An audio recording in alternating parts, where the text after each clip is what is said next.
നമസ്കാരം നമസ്കാരം നമസ്കാരം വെൽക്കം ടു ദ കെന്ന ഷോ. ഇന്ന് എൻ്റെ ഷോയിലുള്ളത് നമ്മുടെ എല്ലാവരും പ്രിയപ്പെട്ട മലയാളികളുടെ സ്വന്തം the well known director Jeethu sir ആണ്. നമസ്കാരം sir, welcome to the show. ഞങ്ങൾ ഇവിടെ പറയായിരുന്നു ഇന്ന് ദൃശ്യം 3യുടെ പൂജ കഴിഞ്ഞ ഫസ്റ്റ് ഡേ ഷൂട്ടാണ്. സാർ അല്ലാണ്ട് വേറെ ആരും ഈ ഒരു ഇന്റർവ്യൂ തരാൻ പോകുന്നില്ല. അത്രയ്ക്കും എന്താ പറയാ ടെൻഷൻ ആയിരിക്കും. ഫസ്റ്റ് ഡേ ആണ്, ഭയങ്കര ബിസി ഷെഡ്യൂളാണ്. പക്ഷേ സാറിന്റെ വീട്ടില് സാർ ഞങ്ങൾക്ക് ഷൂട്ട് കഴിഞ്ഞ് ഇപ്പൊ വന്നേ ഉള്ളൂ, ജസ്റ്റ് വന്ന് കയറി ഉടനെ തന്നെ ഇരുന്നു. Thank you so much sir. അതിനുവേണ്ടി ഞങ്ങളുടെ എല്ലാവരുടെ ടീമിന്റെ ഭാഗത്തുനിന്ന് നന്ദി അറിയിക്കുകയാണ്. ഇപ്പൊ ദൃശ്യം 3 ആണ് ഇപ്പൊ സോഷ്യൽ മീഡിയ അല്ലെങ്കിൽ ഇന്നത്തെ ഒരു ന്യൂസ് എന്ന് പറയുന്നത് ഇതിന്റെ പൂജ അല്ലെങ്കിൽ വീഡിയോസും കാര്യങ്ങളൊക്കെയാണ്. എങ്ങനെ പോകുന്നു ഫസ്റ്റ് ഡേ ഷൂട്ട്? എങ്ങനെ ഉണ്ടായിരുന്നു? ടെൻഷൻ ഉണ്ടോ? ടെൻഷൻ അടിച്ചാണോ ഇപ്പൊ ഇരിക്കുന്നത്? ടെൻഷനൊന്നുമില്ല, അങ്ങനെയുള്ളതൊന്നുമില്ല. നമ്മളിപ്പം തുടങ്ങിയപ്പോൾ ഉച്ചയായി, അത് കാരണം ഇന്നത്തെ ഉദ്ദേശം വരെ കംപ്ലീറ്റ് ചെയ്യാൻ പറ്റിയില്ല, അത്രേ ഉള്ളൂ. അല്ലാതെ അങ്ങനെ വേറെ ഷൂട്ടിങ്ങിന് ഇപ്പം അങ്ങനെ വലിയ ടെൻഷൻ അടിക്കാൻ അത്ര വലിയ കോംപ്ലിക്കേറ്റഡ് സിനിമയൊന്നും അല്ലല്ലോ. സാറിന് എപ്പോഴും ഒരു സ്ട്രെസ് ഫ്രീ ആയിട്ട് ഇരിക്കാനാണ് ഇഷ്ടം എപ്പോഴും ഞാൻ കേട്ടിട്ടുണ്ട്, അല്ലെങ്കിൽ സാറിന്റെ ഇന്റർവ്യൂസിൽ തന്നെ സാറ് പറയണ കേട്ടിട്ടുണ്ട്. എനിക്ക് അങ്ങനെ ഒരുപാട് ടെൻഷൻ അടിച്ചിരിക്കാനോ അല്ലെങ്കിൽ ഒരുപാട് കാര്യങ്ങൾ അറ്റ് എ ടൈം ചെയ്യുന്നതിനോടും താല്പര്യമില്ല. എനിക്ക് മൂവി ചെയ്യുക, വീട്ടിൽ വരിക, സമാധാനത്തോടെ ഇരിക്കുക എന്നാണ്. അപ്പൊ ദൃശ്യം 3യിലേക്ക് കിടക്കുമ്പോൾ പ്രേക്ഷകരുടെ മനസ്സിൽ ഇപ്പൊ തന്നെ ഒരുപാട് കമന്റ്സ് ഒക്കെ ഞാൻ വായിച്ചിട്ടാണ്, അല്ലെങ്കിൽ ഞാൻ ജിത്തു സാറിനെയാണ് ഇന്റർവ്യൂ എടുക്കുക, ക്ലൈമാക്സ് എന്തായിരിക്കും, ഇനി എങ്ങനെയായിരിക്കും, പ്രേക്ഷകർ ഇപ്പോഴേ ചിന്തിച്ചു തുടങ്ങി എങ്ങനെയായിരിക്കും അത് എൻഡ് ചെയ്യിപ്പിക്കുന്നത്. അപ്പൊ ആ ഒരു ക്വസ്റ്റ്യൻ സാറിന് എത്രത്തോളം ബർഡൻ ആക്കുന്നുണ്ട് അല്ലെങ്കിൽ എത്രത്തോളം ചിന്തിപ്പിക്കുന്നുണ്ട്? അവർക്ക് ചോദിക്കാൻ ഒക്കെ ഒരു ക്യൂരിയസ് ആണ് അവര്. അപ്പൊ ഞാൻ എന്താ മറുപടി പറഞ്ഞ, ആരെങ്കിലും പറയുമോ നമ്മൾ എഴുതിയ സ്ക്രിപ്റ്റ് എന്താണെന്നോ അല്ലെങ്കിൽ അതിന്റെ കഥ എന്താണെന്നോ അതിന്റെ ക്ലൈമാക്സ് എന്താണെന്നോ നമുക്കൊരിക്കലും പറയാൻ പറ്റത്തില്ല. പിന്നെ അവരിങ്ങനെ അതിനോടുള്ള പിന്നെ സിനിമയോടുള്ള ഇഷ്ടവും ഇതുമൊക്കെ വെച്ചിട്ട് അവരിങ്ങനെ ഭയങ്കര ക്യൂരിയസ് ആയിട്ട് ചോദിക്കും. അതിപ്പോ സാധാരണക്കാരെന്ന് മാത്രമല്ല, ഞാനിപ്പോ ഇതിനു മുമ്പ് മിറാഷ് ചെയ്തപ്പോ വാസിഫ് ചോദിച്ചു, പല ദിവസത്തെ കള്ളം ചെയ്തുകൊണ്ടിരുന്നപ്പം ജോജുവും ഈ പറഞ്ഞ പോലെ നമ്മുടെ ബിജുമേനോനൊക്കെ ചോദിക്കുന്നുണ്ട്. അതിങ്ങനെ ചിരിച്ചോണ്ടാ ചോദിക്കുന്നത്, അറിയാം ഒരിക്കലും ഞാൻ പറയില്ലെന്ന്.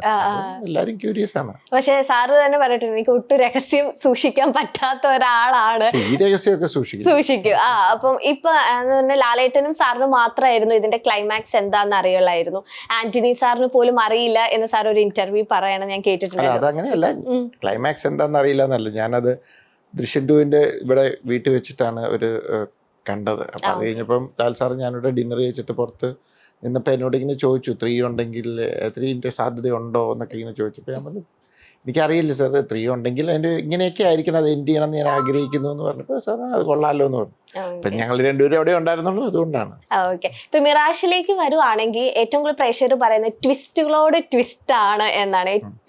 എനിക്ക് തോന്നുന്നു മലയാളം ഫിലിംസിലെ വൺ ഓഫ് ദ ഏറ്റവും കൂടുതൽ ട്വിസ്റ്റുകൾ നമ്മളെ എന്താ പറയാ മിനിറ്റിന് ഇതിങ്ങനെയാണോ അല്ലെങ്കിൽ അങ്ങനെ മൂവി കണ്ട ഞാൻ ഉൾപ്പെടെ അങ്ങനെയാണ് വിചാരിച്ചത്. നമ്മൾ അൺഎക്സ്പെക്റ്റഡ് ചെയ്യാത്ത പല ട്വിസ്റ്റുകളാണ് അതിൽ വന്നിരുന്നത്. അപ്പൊ മിറാഷ് കണ്ടിറങ്ങിയ ഒരു വ്യക്തി ആയതുകൊണ്ട് ഞാൻ ചോദിക്കായിരുന്നു, ഇത്രയും ട്വിസ്റ്റുകൾ എങ്ങനെയാണ് സാറിന്റെ തലയിലേക്ക് വന്നത്? അത് ബേസിക്കലി ട്വിസ്റ്റ് എന്ന് പറയാൻ അതിനകത്ത്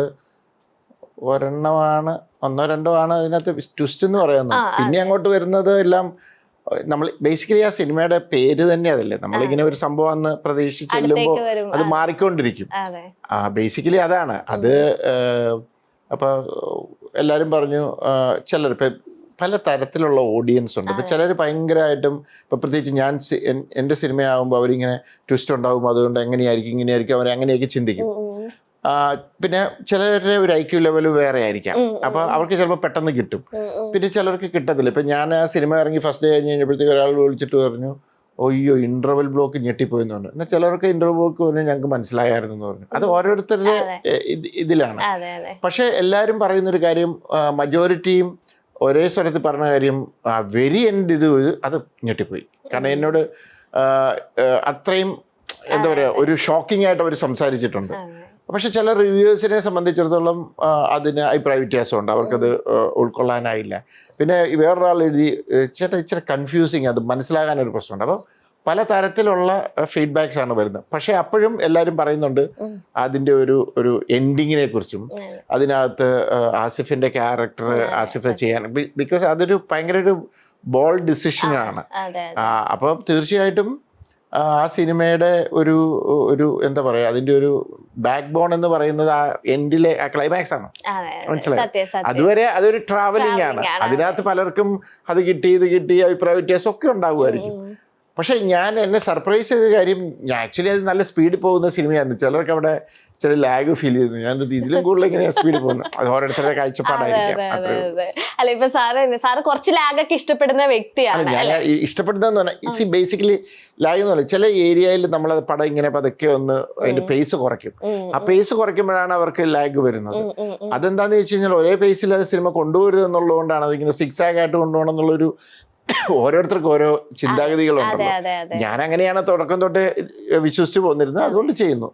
അല്ല സാറിന് ഏറ്റവും കൂടുതൽ ബ്രാൻഡ് ആക്കണമെന്ന് ആഗ്രഹിച്ചത് സിനിമയിൽ അവിടെ ഇവിടെ ലാഗ് ഉണ്ടാവണം, അത് തന്നെയായിരിക്കും എന്റെ ഒരു ഐഡന്റിറ്റി, അല്ലെങ്കിൽ സ്ലോ ആയിട്ട് മൂവി പറയാൻ ആഗ്രഹിക്കുന്ന ഒരു വ്യക്തിയാണ് സാറ്. അപ്പൊ അതിനെ ഒരു ബ്രാൻഡ് ആക്കണം എന്നായിരുന്നു സാർ ഒരു ഇന്റർവ്യൂവിൽ ഞാൻ കേട്ടിരുന്നു. ബ്രാൻഡ് ആക്കണം എന്നുള്ളതല്ല, കാരണം നമുക്ക് ചില ഏരിയ ഇപ്പൊ ഇതിന് ശരിക്കും പറഞ്ഞാൽ ഞാൻ അങ്ങനെ ബോധപൂർവ്വം ഒന്നും ചെയ്തിട്ടില്ല. ഇതൊരു തുടങ്ങി ഞങ്ങൾ ഒരു പേസ് തന്നെയാണ് പോകുന്നത്.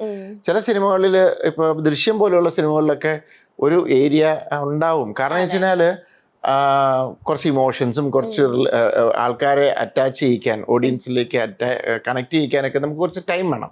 അല്ലെങ്കിൽ എന്നാന്ന് ചോദിച്ചു കഴിഞ്ഞാല് ചിലപ്പോൾ ആ ഇമോഷൻ കിട്ടാതെ വരും. പക്ഷെ മിറാഷ് എന്ന് പറയുന്ന സിനിമയുടെ പ്രത്യേകത, അതിനകത്ത് അങ്ങനെ വലിയ ഇമോഷൻ ഇല്ല, കൂടുതലും ഗ്രേ ക്യാരക്ടേഴ്സാണ്. അപ്പം അതുകൊണ്ട് തന്നെ ഞാൻ അതിനു വേണ്ടിയിട്ടൊരു ഇമോഷന് വേണ്ടിയിട്ട് ഒരു ശ്രമം നടത്തിയിട്ടില്ല. പക്ഷെ ഒരു റീസൺ വേണമല്ലോ. ഒരാൾ എന്തെങ്കിലും അപർണയുടെ ക്യാരക്ടർ എന്തെങ്കിലും ചെയ്യുന്നുണ്ടെങ്കിൽ അതിന് റീസൺ ഉണ്ട്. ആ റീസൺ ഒന്ന് കമ്മ്യൂണിക്കേറ്റ് ചെയ്തു. അതല്ലാതെ ഞാനൊരിക്കലും ഒരു എന്താ പറയാ ഒരു ബ്രാൻഡ് അങ്ങനെയൊന്നുമല്ല. ബ്രാൻഡ് എന്നല്ല, കുറച്ച് കാര്യങ്ങൾ ഓഡിയൻസിലേക്ക് കമ്മ്യൂണിക്കേറ്റ്, ചില ഇമോഷൻസ് ഓഡിയൻസിലേക്ക് കയറണമെങ്കിൽ ചിലയിടത്ത് നമ്മളൊരു പേസ് കുറച്ച് പിടിക്കണമെന്ന് എൻ്റെ തോട്ട്. അതിനകത്ത് അഭിപ്രായ വ്യത്യാസമുള്ളവരുണ്ടാകാം, പക്ഷെ എൻ്റെ സ്റ്റൈൽ ഓഫ് മേക്കിങ്ങിൽ ഞാൻ അങ്ങനെയാണ്. അതെ. ഇപ്പം സാറിന് ഇപ്പൊ ഏറ്റവും കൂടുതൽ ചെറിയ കൊച്ചു മൂവീസ് ചെയ്യണം എന്ന് ആഗ്രഹമുണ്ട്, അല്ലെങ്കിൽ വേറെ ടേസ്റ്റ് ഓഫ് അല്ലെങ്കിൽ വേറെ ജോണേഴ്സ് പിടിക്കണം എന്നൊക്കെ ആഗ്രഹമുള്ള വ്യക്തിയാണ്. പക്ഷെ അൾട്ടിമേറ്റ് എല്ലാവരും കമ്പയർ ചെയ്യുന്നത് ദൃശ്യം വെച്ചാണ്. ദൃശ്യം ഇത്രയും വലിയ ഹിറ്റ്, ഇത്രയും ഇത്. അപ്പൊ ഏത് മൂവി സാറിന്റെ ഇറങ്ങിയാലും ദൃശ്യം അതിലേക്കൊരു ബാക്കിലേക്ക് പോവുകയാണ് എല്ലാവരും. ഇപ്പം ഈ മിറാഷ് ഇറങ്ങിയപ്പോഴും ചിലവര് കമ്പയർ ചെയ്യുന്നുണ്ട്, ദൃശ്യത്തിന്റെ അങ്ങനെ ആയില്ല, അല്ലെങ്കിൽ അതുപോലെയാണ്. അപ്പൊ അത് ഇപ്പോഴും നിലനിൽക്കുകയാണ്. സാറിന്റെ ഇപ്പൊ അടുത്ത മൂവീസ് ഇറങ്ങുകയും എല്ലാവരും ബാക്ക് ടു ദൃശ്യത്തിലേക്കാണ് പോകുന്നത്. അത് എത്രത്തോളം സാറിനെ അല്ലെങ്കിൽ എന്താ പറയാ ഒരു ടെൻഷൻ ഉണ്ടാക്കിയിട്ടുണ്ടെങ്കിൽ, അല്ലെങ്കിൽ എന്തിനാണ് അത്രയും കമ്പാരിസൺ ആ ഒരു അങ്ങനെ തോന്നിയിട്ടുണ്ടോ? അത് ഞാൻ ആദ്യമൊക്കെ സർപ്രൈസ് ആയി. കാരണം വെച്ചാൽ ഇത് അറ്റ്ലീസ്റ്റ് ഇതൊരു ത്രില്ലർ ആണല്ലോ, അതുകൊണ്ട് പിന്നെ കമ്പയർ ചെയ്യുന്ന നമുക്ക് മനസ്സിലാക്കാം. ലൈഫ് ഓഫ് ജോസൂട്ടി വരെ പറയുന്നുണ്ട്. അത് കഴിഞ്ഞപ്പോ ദൃശ്യം പോലെ ആയില്ല. അപ്പൊ പിന്നെ അത് അതെങ്ങനെ ശരിയാവും? ദൃശ്യവും ലൈഫ് ഓഫ് ജോസൂട്ടിയും രണ്ട് ടൈപ്പ് പടമല്ലേ. അപ്പം ഓഡിയൻസ് എന്തുകൊണ്ട് അങ്ങനെ ചിന്തിക്കുന്നു എന്നുള്ളത് എനിക്കറിയില്ല. ഇപ്പോ ഓക്കെ, ചില ഡയറക്ടേഴ്സിന് ഇപ്പം ഞാനും ചില അങ്ങനെ ഡയറക്ടർ പണ്ട് സ്പീൽബർഗിന്റെ ചില പടങ്ങൾ കണ്ട് ഭയങ്കര എക്സൈറ്റഡ് ആയിട്ട് അദ്ദേഹം ടെർമിനൽ എന്ന് പറഞ്ഞൊരു പടം ചെയ്തു. നല്ല സിനിമയാണത്. അപ്പോൾ പെട്ടെന്ന് ഞാൻ ആലോചിച്ചു, മറ്റേതിന്റെ എഫക്റ്റ് കിട്ടില്ല. പിന്നെ പെട്ടെന്ന് ഞാൻ ആലോചിച്ചു, അതെങ്ങനെ കിട്ടും? ടെർമിനൽ വേറെ ടൈപ്പ് സബ്ജക്റ്റ് അല്ലേ. ഞാനങ്ങനെ ചിന്തിച്ചെടുത്തു. ചിലരെ ഓഡിയൻസ് വളരെ റോ ആയിട്ടുള്ള ഓഡിയൻസിന് അതൊന്നും ചിന്തിക്കേണ്ട ആവശ്യമില്ല. അവർക്ക് ഞാൻ മെമ്മറൈസ് ചെയ്തു, ദൃശ്യം ചെയ്തു, ആ കിട്ടിയ എഫക്റ്റ് എൻ്റെ എല്ലാ സിനിമകളിൽ നിന്ന് കിട്ടണമെന്ന് അവർ ആഗ്രഹിക്കുന്നു. അതിന് എനിക്ക് അവരെ കുറ്റം പറയാൻ പറ്റത്തില്ല. അങ്ങനെ ചെയ്യരുതെന്ന് പറയും. ഇപ്പോൾ ദൃശ്യം 3 ഞാനിപ്പം ഇന്റർവ്യൂലൊക്കെ പറഞ്ഞു, ഒത്തിരി പ്രതീക്ഷ വരരുത്. പ്രതീക്ഷ വന്നാൽ നിങ്ങൾ ഡിസപ്പോയിന്റഡ് ആവും. എനിക്കതിനകത്തൊന്നും ചെയ്യാൻ പറ്റത്തില്ല. അത്രേ ഉള്ളൂ. അപ്പം മിറാഷ് എന്ന് പറയുന്ന സിനിമയുടെ ഈ പറഞ്ഞതുപോലെ ആർക്കെങ്കിലും അഭിപ്രായ വ്യത്യാസം ഉണ്ടെങ്കിൽ അത് അവർ ഈ പറഞ്ഞതുപോലെ അവര് ദൃശ്യം വെച്ച് കമ്പയർ ചെയ്യാനോ അങ്ങനെയൊക്കെ പോയാൽ അഭിപ്രായ വ്യത്യാസം ഉണ്ടാവും. എന്നാൽ ഒത്തിരി ആൾക്കാർ പറയുന്നുണ്ട്. ഇപ്പോൾ ഒരു ഫാമിലി സാധാ ഓഡിയൻസ് എന്നെ സർപ്രൈസ് ചെയ്ത സ്ത്രീകളൊക്കെ ഭയങ്കര നല്ലതായിട്ട് ഇഷ്ടപ്പെടുന്നുണ്ട്. ഒത്തിരി പേര് പറഞ്ഞു ഭയങ്കര രസമായിരുന്നു, ഞങ്ങൾ പ്രതീക്ഷയില്ല, അതങ്ങനെയാണ്, ട്വിസ്റ്റ് കിട്ടി, അതും കിട്ടി. ഒരു 100 പേര് സിനിമ കണ്ടാൽ ചിലപ്പോൾ 100 രീതിയിലായിരിക്കും അത് എക്സ്പീരിയൻസ് ചെയ്യുന്നത്. മനസ്സിലായോ? പിന്നെ ഓരോരുത്തർ വിളിച്ചിട്ട് ഇനി രസവഞ്ചന നമ്മൾ ഈ ചിലർ വിളിച്ചിട്ട് പറയും, സാറേ അവിടെ ഇങ്ങനെ ഒരു പ്രശ്നം ഉണ്ടായിരുന്നു, അത് അങ്ങനെ ചെയ്യരുതായിരുന്നു. ചിലർ അപ്പോൾ വേറെ കുറച്ചുപേർ വിളിച്ചിട്ട് പറയും, ആ ചെയ്തത് വളരെ നന്നായി, അത് ഞങ്ങൾക്ക് ഇങ്ങനെ ചെയ്ത്. അപ്പൊ അങ്ങനെ 100 പേര് 100 അഭിപ്രായം അനുസരിച്ച് നമുക്ക് സിനിമ മാറ്റാൻ പറ്റത്തില്ല. അപ്പൊ നമ്മള് നമ്മുടെ ഒരു ട്രാക്കിലൂടെ അതങ്ങ് കഥ പറഞ്ഞു പോകുന്നു. അതെ. ഇപ്പൊ സാർ നേരത്തെ റിവ്യൂസ് അല്ലെങ്കിൽ അതിനെ കുറിച്ച് സംസാരിച്ചോണ്ട് ഞാൻ ചോദിക്കാം, സാർ ഇങ്ങനെ സാറിന്റെ മൂവീസ് ഇറങ്ങുമ്പോൾ റിവ്യൂസ് കേൾക്കാറുണ്ടോ? അല്ലെങ്കിൽ അങ്ങനെ പറയുന്ന കുറച്ച് വിഭാഗം അല്ലെങ്കിൽ യൂട്യൂബേഴ്സ് നമ്മുടെ ഇടയിലുണ്ട്. അപ്പം അത് കേൾക്കാറുണ്ടോ? അതിനെ എങ്ങനെയാണ് സാറിന്റെ ഒരു ജഡ്ജ്മെന്റ്? ഞാൻ ഒരു ഏതൊരു വ്യക്തിക്കും എൻ്റെ സിനിമയെ കുറിച്ച് അഭിപ്രായം പറയാം. ഇതൊരു ഇന്ത്യ മഹാരാജ്യം, ആർക്കും അവരുടെ അഭിപ്രായം പറയാം. റിവ്യൂവേഴ്സ് ഞാൻ അവർക്കൊന്നും അഗനിസ്റ്റ് ഒന്നുമല്ല. എനിക്ക് എൻ്റെ ഒരു സിനിമ ഇത് ചെയ്തു, എൻ്റെ വീട്ടിൽ തന്നെ റിവ്യൂവേഴ്സ് ഉണ്ട്, എൻ്റെ മക്കൾ എൻ്റെ മുഖത്ത് നോക്കി പറയും, എൻ്റെ കൂടെയുള്ളവർ റിവ്യൂവേഴ്സ് ഉണ്ട്, അവരെൻ്റെ ഫ്രണ്ട്സ് ഇത് ചെയ്ത് പറയും. അപ്പൊ പിന്നെ പുറത്തുനിന്ന് ഒരാൾ പറയുന്നില്ല തന്നെ. പക്ഷെ ഇത്രയേ ഉള്ളൂ, ആ പറയുന്നതിന്റെ പർപ്പസ് എന്താണ്, ജെന്യുവൻ ആയിട്ട് പറയുന്നതാണോ? ചിലർ കുറ്റം പറയാൻ വേണ്ടി പറയും. നമുക്കിപ്പോ നമ്മൾ ഇപ്പൊ ഒത്തിരി റിവ്യൂവേഴ്സ് ഉണ്ട്, നമുക്ക് ആ റിവ്യൂവറെ കാണുമ്പോൾ അറിയാം. അല്ലെങ്കിൽ അവർ ഒന്ന് രണ്ട് ഇപ്പോൾ ഒരു പടം കൊണ്ട് നമുക്ക് പറയാൻ പറ്റത്തില്ല, അവരൊരു കുറെ പടങ്ങൾ ചെയ്യുന്ന പാറ്റേൺ എടുത്തു കഴിഞ്ഞാൽ നമുക്കറിയാം ഇത് ജെന്യുവൻ ആയിട്ട് പറയുന്നതാണോ. എന്നാൽ ചിലരുണ്ട് ഒരു സെൻസും ഇല്ലാതെ പറയും. അപ്പൊ അവരോട് പക്ഷെ അവരെ ഓഡിയൻസ് തിരിച്ചറിയും. കാരണം ചില റിവ്യൂവിന്റെ അടിയിൽ പ്രേക്ഷകർ തന്നെ എഴുതിയിട്ടുണ്ട്, നിങ്ങൾ എന്ത് ഇതായി പറയണത്, അത് അങ്ങനെയല്ല, അതാണ് പറയുന്നത്. ഇപ്പം നുണക്കുഴിക്കും ആ സമയത്ത് കുറെ പേര് നെഗറ്റീവ് പറഞ്ഞു, പക്ഷെ പടം ഓടി ഞങ്ങൾക്ക് ലാഭവും കിട്ടി. പിന്നെ അതൊന്നും എന്താ പറയാ, വലിയ എക്സ്ട്രാ ഓർഡിനറി സിനിമകളൊന്നുമല്ല. ഞാൻ ഈ കൊച്ചു സിനിമകളാണ് ചെയ്യുന്നത്. ഇപ്പൊ ഇതിനകത്ത് തന്നെ ഇത് നമ്മൾ ഹിന്ദിയിൽ ചെയ്യാൻ ആലോചിച്ചൊരു പ്രൊജക്റ്റ് ആയിരുന്നു. ഈ പറഞ്ഞ ഹീറോയുടെ അങ്ങനെ ഇത് അത് വേറെ അതിൻ്റെ ഒരു ഗ്രാൻഡിയറും ലണ്ടനിൽ വേറൊരു സ്കെയിലായിരുന്നു. അപ്പൊ ഇങ്ങോട്ട് കൊണ്ടുവന്നപ്പം ഞാൻ അതിന്റെ സ്കെയില് മനഃപൂർവ്വം ഡൗൺ ചെയ്തു. എനിക്കറിയാം ഈ പടത്തിനൊരു പ്രത്യേകതയുണ്ട്, ആ പ്രത്യേകത വെച്ചിട്ട് ചിലപ്പോൾ അത് എങ്ങനെയായിരിക്കും, നമുക്ക് ഒരു ഇതുണ്ടല്ലോ. അപ്പൊ അതിനെ ആ ബഡ്ജറ്റിൽ നിർത്തി പ്രൊഡ്യൂസർക്ക് റിസ്ക് കുറയ്ക്കുന്ന രീതിയിലാണ് ഞങ്ങളത് പ്ലാൻ ചെയ്തത്. അതുകൊണ്ട് തന്നെ പ്രൊഡ്യൂസർ ഹാപ്പിയാണ്, അവർക്കും റിസ്ക് ഒന്നുമില്ല. അപ്പം ഞാൻ അങ്ങനെയൊക്കെ ശ്രദ്ധിക്കുന്ന ഒരാളാണ്. അപ്പൊ ചില ടൈപ്പ് ഓഫ് സബ്ജക്ട്സ് എടുക്കുമ്പോൾ നമുക്ക് അതിനകത്ത് ധൈര്യമായിട്ട് കയറി മേയാം, അതിനകത്ത് മുടക്കി ചെയ്യാം. പക്ഷെ ചില സബ്ജക്റ്റിന് നമുക്കൊരു ഗട്ട് ഫീലിംഗ് ഉണ്ടാവും ഇതിങ്ങനെ ചെയ്യാൻ പാടില്ല. കാരണം ഇതിനകത്തൊരു ചെറിയ എക്സ്പെരിമെന്റ് നടത്തുന്നുണ്ട്, അത് വർക്കോ നെഗറ്റീവ് അടിച്ചാൽ ഭയങ്കര ഇമ്പാക്ട് ഉണ്ടാവും. അപ്പം അങ്ങനെയാണ് ഞാൻ ഇതിനെ ഈ സിനിമേനെ ഇത് അപ്രോച്ച് ചെയ്യുന്നത്. അതുകൊണ്ട് തന്നെ അങ്ങനെയുള്ള അറ്റംപ്റ്റ്സ് വരുമ്പോൾ ചിലപ്പോൾ അത് നെഗറ്റീവ് റിവ്യൂവേഴ്സിന് ഇഷ്ടപ്പെടാം, സാധാരണ പ്രേക്ഷകർക്ക് ഇഷ്ടപ്പെടാതിരിക്കാം, അങ്ങനെയൊക്കെ സംഭവിക്കാം. ടോട്ടലി ഇവിടെ എല്ലാവരും റിവ്യൂവേഴ്സ് അങ്ങനെ പറഞ്ഞിട്ടുണ്ടെങ്കിൽ എനിക്ക് അതിനകത്ത് ഒരു പ്രശ്നമില്ല. എൻ്റെ സിനിമയെ ആർക്കും വിമർശിക്കാം, അതിനകത്ത് കുഴപ്പമില്ല. പക്ഷെ അങ്ങനെ വിമർശിച്ചുകൊണ്ട് മാത്രം ആ സിനിമ ഓടാതിരിക്കത്തില്ല. ആ സിനിമ ഇതിൻ്റെ ഇടയ്ക്ക് മൗത്ത് പബ്ലിസിറ്റി എന്ന് പറഞ്ഞ കാര്യമുണ്ട്. ഇപ്പം നമുക്ക് അങ്ങനെ നെഗറ്റീവ് റിവ്യൂ വന്നാൽ പോലും അതിൻ്റെ പിറ്റേ ദിവസം ഒക്കെ നമുക്ക് നല്ല കളക്ഷൻസ് വരുന്നുണ്ടായിരുന്നു. ഈ പടത്തിന് കിട്ടേണ്ടതായ കളക്ഷൻ വരുന്നുണ്ടായിരുന്നു. കാരണം ആ മൗത്ത് പബ്ലിസിറ്റി എന്ന് പറയുന്നത് ഭയങ്കര ഇമ്പോർട്ടൻറ്റ് ഫാക്ടറാണ്. മനസ്സിലായോ? ഞാൻ അതിൽ വിശ്വസിക്കുന്ന ഒരാളാണ്. ഇപ്പം ഞാനിപ്പം പല പടത്തിൻ്റെ റിവ്യൂ ഞാൻ കേട്ട് കഴിഞ്ഞിട്ട് ചിലപ്പോൾ ഇങ്ങനെ ഞാൻ ഇരിക്കുമ്പോൾ ഞങ്ങൾ സുഹൃത്തുക്കൾ പറയും, ചില ഫ്രണ്ട്സൊക്കെ പറയും, എടാ അത്ര പ്രശ്നമുള്ളതൊന്നുമല്ല അതാന്ന് പറയും. ചിലപ്പോൾ അത് എനിക്ക് ഇഷ്ടപ്പെടുമായിരിക്കാം. പിന്നെ ഈ റിവ്യൂ ചെയ്യുന്ന ആൾക്കും ഉണ്ടല്ലോ ഒരു ടേസ്റ്റ്, ആ വ്യക്തിയുടെ ടേസ്റ്റിന് അഗനിസ്റ്റ് ആയാലും ഈ പ്രശ്നം ഉണ്ടാവും. അതാണ്. അപ്പൊ അതുകൊണ്ട് അത് അവരുടെ ചോയ്സ് ആണ്, നോ പ്രോബ്ലം. ഇപ്പം സാറ് സ്ക്രീൻ പ്ലേയിലുള്ള ഒരു കോണ്ടന്റിനെ വിശ്വസിക്കുന്നത്, ഒരു സിനിമയുടെ വിജയം പരാജയം സ്ക്രീൻ പ്ലേ കാരണമാണ്, അല്ലെങ്കിൽ ഒരു സ്ക്രീൻ പ്ലേ ഒരു മുഖ്യ കാരണമാണ് എന്ന് സാർ വിശ്വസിക്കുന്നുണ്ട്? എല്ലാം മുഖ്യമാണ്. സ്ക്രീൻ പ്ലേ ആണ് അതിന്റെ ബാക്ക് ബോൺ. അത് കഴിഞ്ഞിട്ട് ആ സിനിമയ്ക്ക് ആവശ്യമായ മേക്കിംഗ്, അതിന്റെ മേക്കിംഗ് എന്ന് പറയുന്നത് സിനിമാറ്റോഗ്രാഫി, എഡിറ്റിംഗ് എല്ലാം വരും, അതിനകത്തെല്ലാം ഇൻവോൾവ് ആവും. ഇപ്പം ഞാൻ ഒരുപക്ഷെ മെമ്മറീസ് ആയിരിക്കാം സ്ക്രിപ്റ്റും അത് ആ രീതിയിൽ മേക്കിങ്ങും ഇത് ചെയ്ത്. ദൃശ്യമൊക്കെ കുറച്ചുകൂടെ സ്ക്രിപ്റ്റ് ബേസ്ഡ് ആണ്, കുറച്ചുകൂടെ ഡ്രാമയാണ്.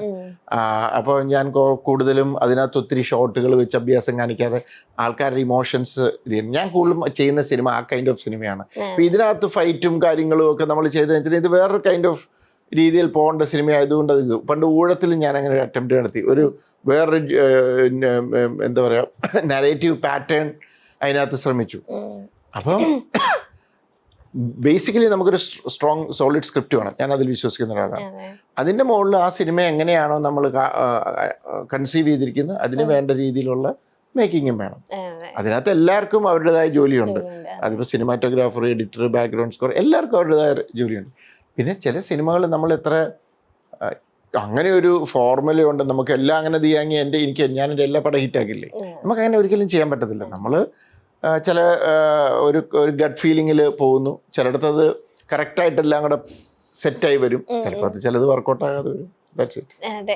ഇപ്പം എന്തായിരുന്നു മെമ്മറീസ് എടുത്തോ, ഇപ്പൊ മെമ്മറീസ് ഇപ്പൊ സാറിനോട് ഒരു ക്വസ്റ്റ്യൻ ചോദിക്കുകയാണ്, സാറ് ചെയ്തേക്കണ ഏതൊക്കെ മൂവീസ് ആണ് സാറിന് ത്രില്ലർ ആയിട്ട് തോന്നിക്കും? പ്രേക്ഷകരോട് ചോദിക്കുമ്പോൾ ചിലപ്പോൾ ഊഴം പറയും, അവര് ബാക്കി മൂവീസ് ഒക്കെ സാറിന് ഇതെല്ലാം ത്രില്ലറാണ്, ആക്ഷൻ ത്രില്ലർ എന്ന് പറയും, അല്ലെങ്കിൽ ഇമോഷണൽ ത്രില്ലർ, അല്ലെങ്കിൽ ഫാമിലി ഡ്രാമ അങ്ങനെയൊക്കെ പറയും. പക്ഷെ സാറിനോട് ഒരു ക്വസ്റ്റ്യൻ ചോദിക്കുകയാണ്, സാറിന്റെ മൂവീസിൽ എത്ര മൂവീസ് ഉണ്ട് ത്രില്ലർ എന്ന് ചോദിച്ചാൽ സാറിന്റെ ആൻസർ? ഞാൻ ബേസിക്കലി ത്രില്ലറാന്ന് വിശ്വസിക്കുന്നത്, പ്യൂർലി ഒരു ത്രില്ലർ സിനിമകളാന്ന് വിശ്വസിക്കുന്നത് മെമ്മറീസും ഇപ്പൊ ഈ പരിചയ മിറാഷും ആണ്.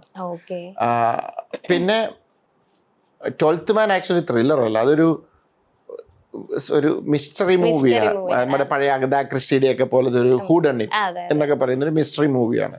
ഊഴം ഒരു ആക്ഷൻ പടമാണ്, പക്ഷെ അതിനെ ആൾക്കാർ ആക്ഷൻ ത്രില്ലർ എന്ന് വിളിക്കുന്നത് എനിക്കറിയില്ല. ദൃശ്യത്തിൽ ഞാനൊരു ഫാമിലി ഡ്രാമ ആയിട്ടാക്കിയത്, കാരണം 2 ഫാമിലി ആയിട്ടുള്ളൂ, പക്ഷെ അതിനെ ഫാമിലി ത്രില്ലർ എന്നാക്കിയത്. അതുകൊണ്ട് എൻ്റെ കാഴ്ചപ്പാടിൽ മെമ്മറീസും ഇതുമാണ് ഞാൻ ചെയ്തിരിക്കുന്ന ത്രില്ലേഴ്സ് എന്ന് പറയുന്നത്. ഇപ്പം സാറിന്റെ അപ്രോച്ച് ചെയ്യുമ്പോൾ സാറ് പറഞ്ഞിട്ടുണ്ട്, എനിക്ക് ലൈഫ് ഓഫ് ജോസൂട്ടി അല്ലെങ്കിൽ അങ്ങനത്തെ ചെറിയ മമ്മി ആൻഡ് മീ അല്ലെങ്കിൽ മൈ ബോസ്, അതൊക്കെ സാറിന് കുറച്ചും കൂടെ സന്തോഷമാക്കാനും എനിക്ക് ആ മോഡ് ഓഫ് എടുക്കാനും ഇഷ്ടമാണ്. പക്ഷെ എൻ്റെ അടുത്ത് വരുന്ന പ്രൊഡ്യൂസേഴ്സ് എല്ലാവരും എൻ്റെ അടുത്ത് അപ്രോച്ച് ചെയ്യുന്നത് ദൃശ്യം പോലത്തെ ത്രില്ലർ അല്ലെങ്കിൽ ത്രില്ലർ മൂവി ആയിട്ടാണ് പ്രൊഡ്യൂസേഴ്സ് മിക്കപ്പോഴും വരാറുള്ളത് അല്ലെങ്കിൽ അപ്രോച്ച് ചെയ്യാറുള്ളത്.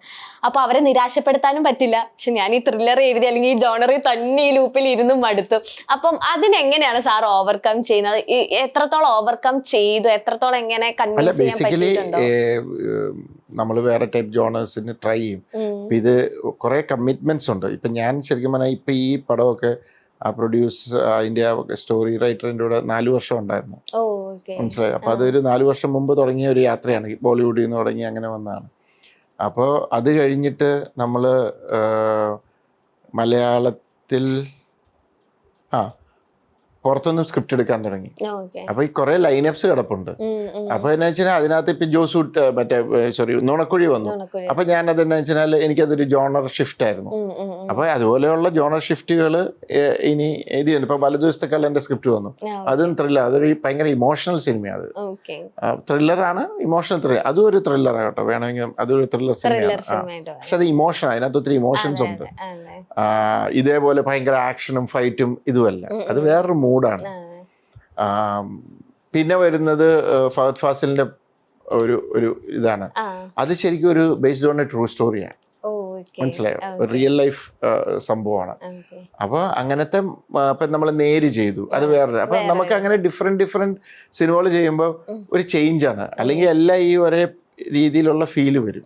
അല്ല ഇപ്പോഴും പ്രൊഡ്യൂസേഴ്സ് വരുന്നത് ജിത്തു സാറിന്റെ അടുത്തേക്ക് വരുന്നത്, പക്ഷെ ഇപ്പൊ അല്ല ഞാൻ പറഞ്ഞത്, അത് നേരത്തെ വന്നതിന്റെ ആഫ്റ്റർ എഫക്ട്സ് നടന്നുകൊണ്ടിരിക്കുന്നത്. ഇപ്പൊ ഞാൻ അവിടെ ഒരു വരുമ്പോൾ പറയുന്നുണ്ട് നമുക്കൊരു വേറെ പാറ്റേൺ ഇത് ചെയ്യാന്ന് പറഞ്ഞാൽ അവർക്ക് കഥ ഇഷ്ടപ്പെട്ടവർക്ക് ഓക്കെയാണ്. ഇപ്പൊ ഞാൻ ഫഹദ് ഫാസിലിന്റെ പ്രോജക്ട് E4 എന്റർടൈൻമെന്റ്സ്, അവരൊക്കെ കഥ കേട്ടപ്പോഴേ, അത് മറ്റേ നേരിന്റെ റൈറ്ററിന്റെയാണ്, അപ്പൊ അവർ കഥ കേട്ടപ്പോഴേ അവർക്ക് ഇഷ്ടപ്പെട്ടു, ഫഹദിനും ഇഷ്ടപ്പെട്ടു. It's based on A true story. അപ്പം അങ്ങനത്തെ നല്ല സംഭവങ്ങൾ വരുമ്പോൾ ഇപ്പൊ പ്രൊഡ്യൂസേഴ്സ് തയ്യാറാകുന്നുണ്ട്. കാരണം സിനിമയും മാറി. ഇപ്പൊ അങ്ങനെ ഇന്ന സിനിമ വേണമെന്നൊന്നുമില്ല, ഏത് ജോണർ ആണെങ്കിലും അത് നന്നായിട്ട് പറഞ്ഞു കഴിഞ്ഞാൽ അത് ഓടും. ഇപ്പം നമ്മളിപ്പോ ഇവിടെ എന്തെല്ലാം ഇപ്പൊ ലോക എന്ന് പറയുന്ന സിനിമ ഓടി, ഉടനെ എല്ലാവരും ഇനി സൂപ്പർ ഹീറോ എന്നും പറഞ്ഞ് ഇറങ്ങരുത്. ഞാനത് ഇന്നാള് പറഞ്ഞു, എല്ലാവരുടെയിലും എന്താണോ സബ്ജക്റ്റ് ഉള്ളത് അത് നല്ല രീതിയിൽ സ്ക്രീൻ പ്ലേ ചെയ്ത് നല്ല രീതിയിൽ അത് പ്രസന്റ് ചെയ്താൽ ഓഡിയൻസ് സ്വീകരിക്കും.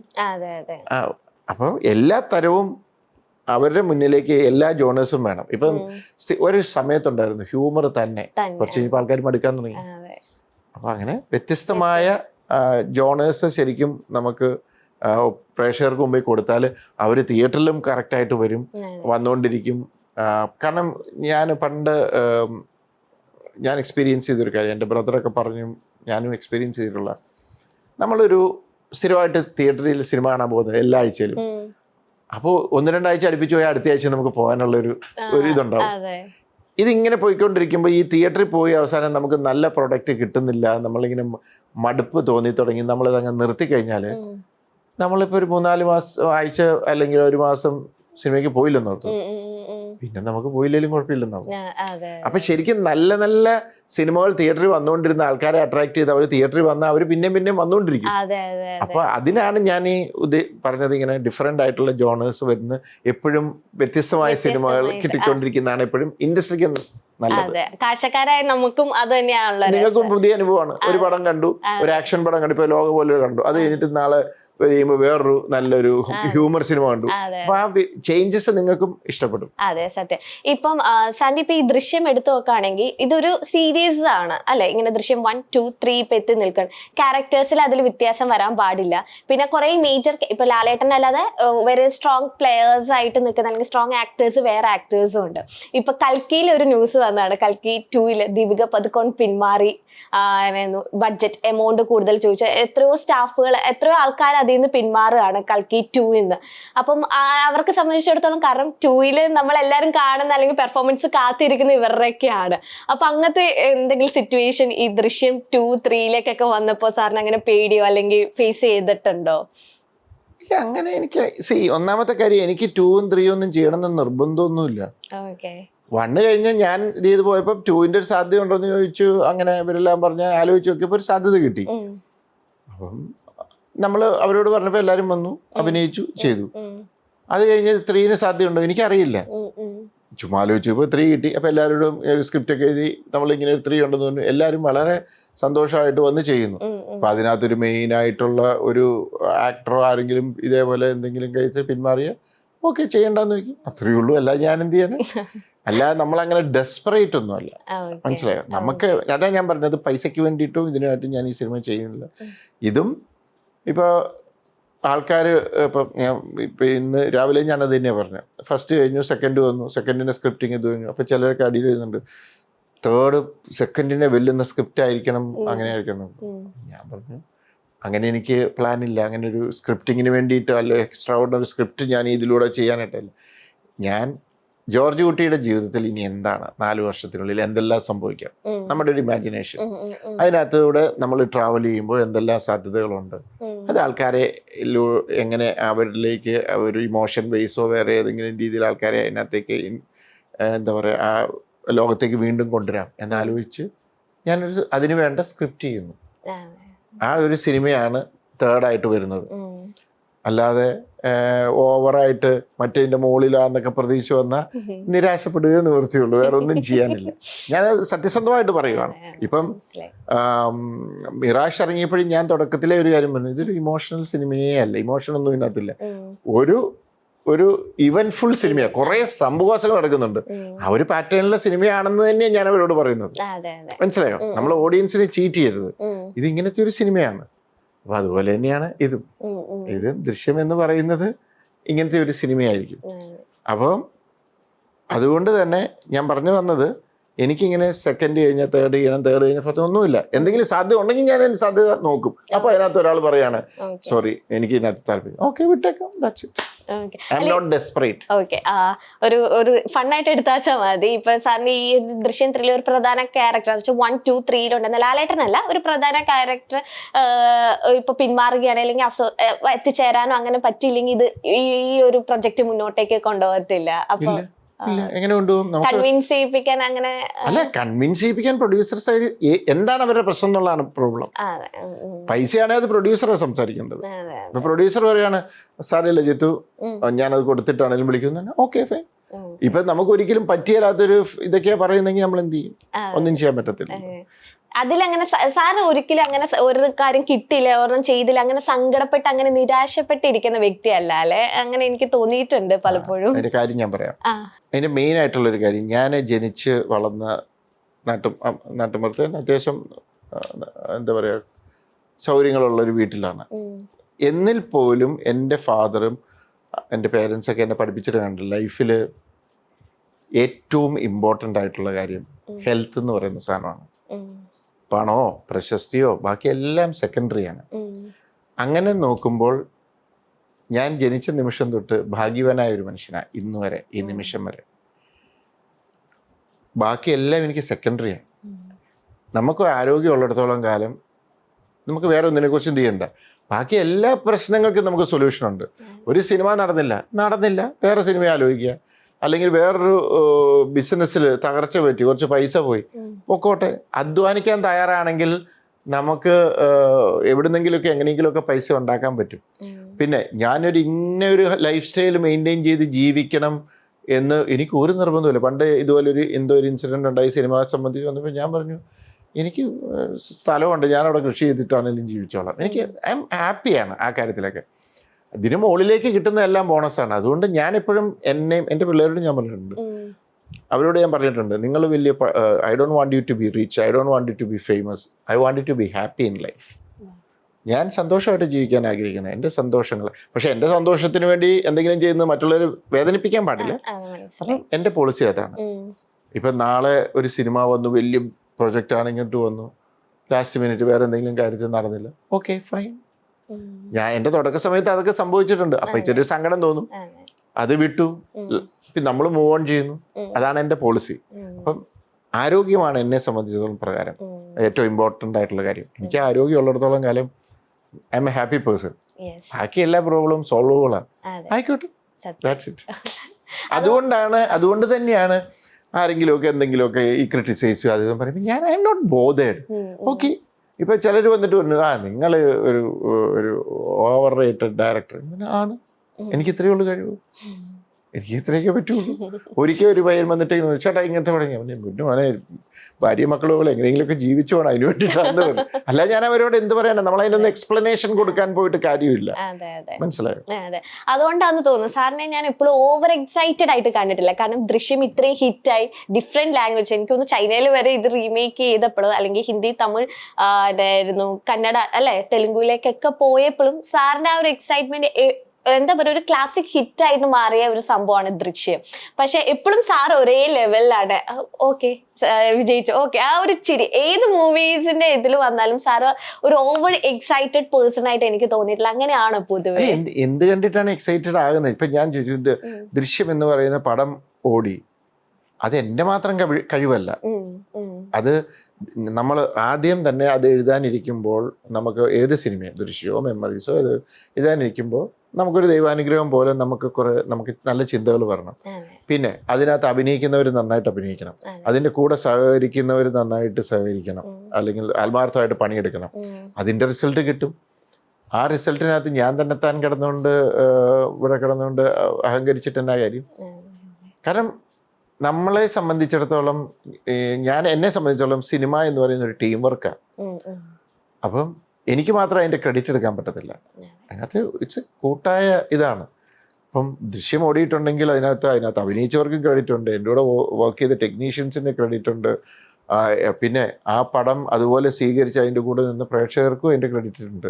മനസ്സിലായോ? അപ്പം അത് ഞാൻ അങ്ങനെ ആണ് ഇത് ചെയ്യുന്നത്. കാരണം പിന്നെ എപ്പോഴും ഞാൻ പിള്ളേരോടും പറയും, നമ്മളെപ്പോഴും എന്ന് കരുതി എനിക്കിഷ്ടമുള്ളൊരു വണ്ടി മേടിക്കണം എന്ന് വെച്ചാൽ ഞാൻ ചിലപ്പോൾ വില കൂടിയ വണ്ടി മേടിക്കും. അതെൻ്റെ ആഗ്രഹങ്ങളുടെ ഭാഗമാണ്.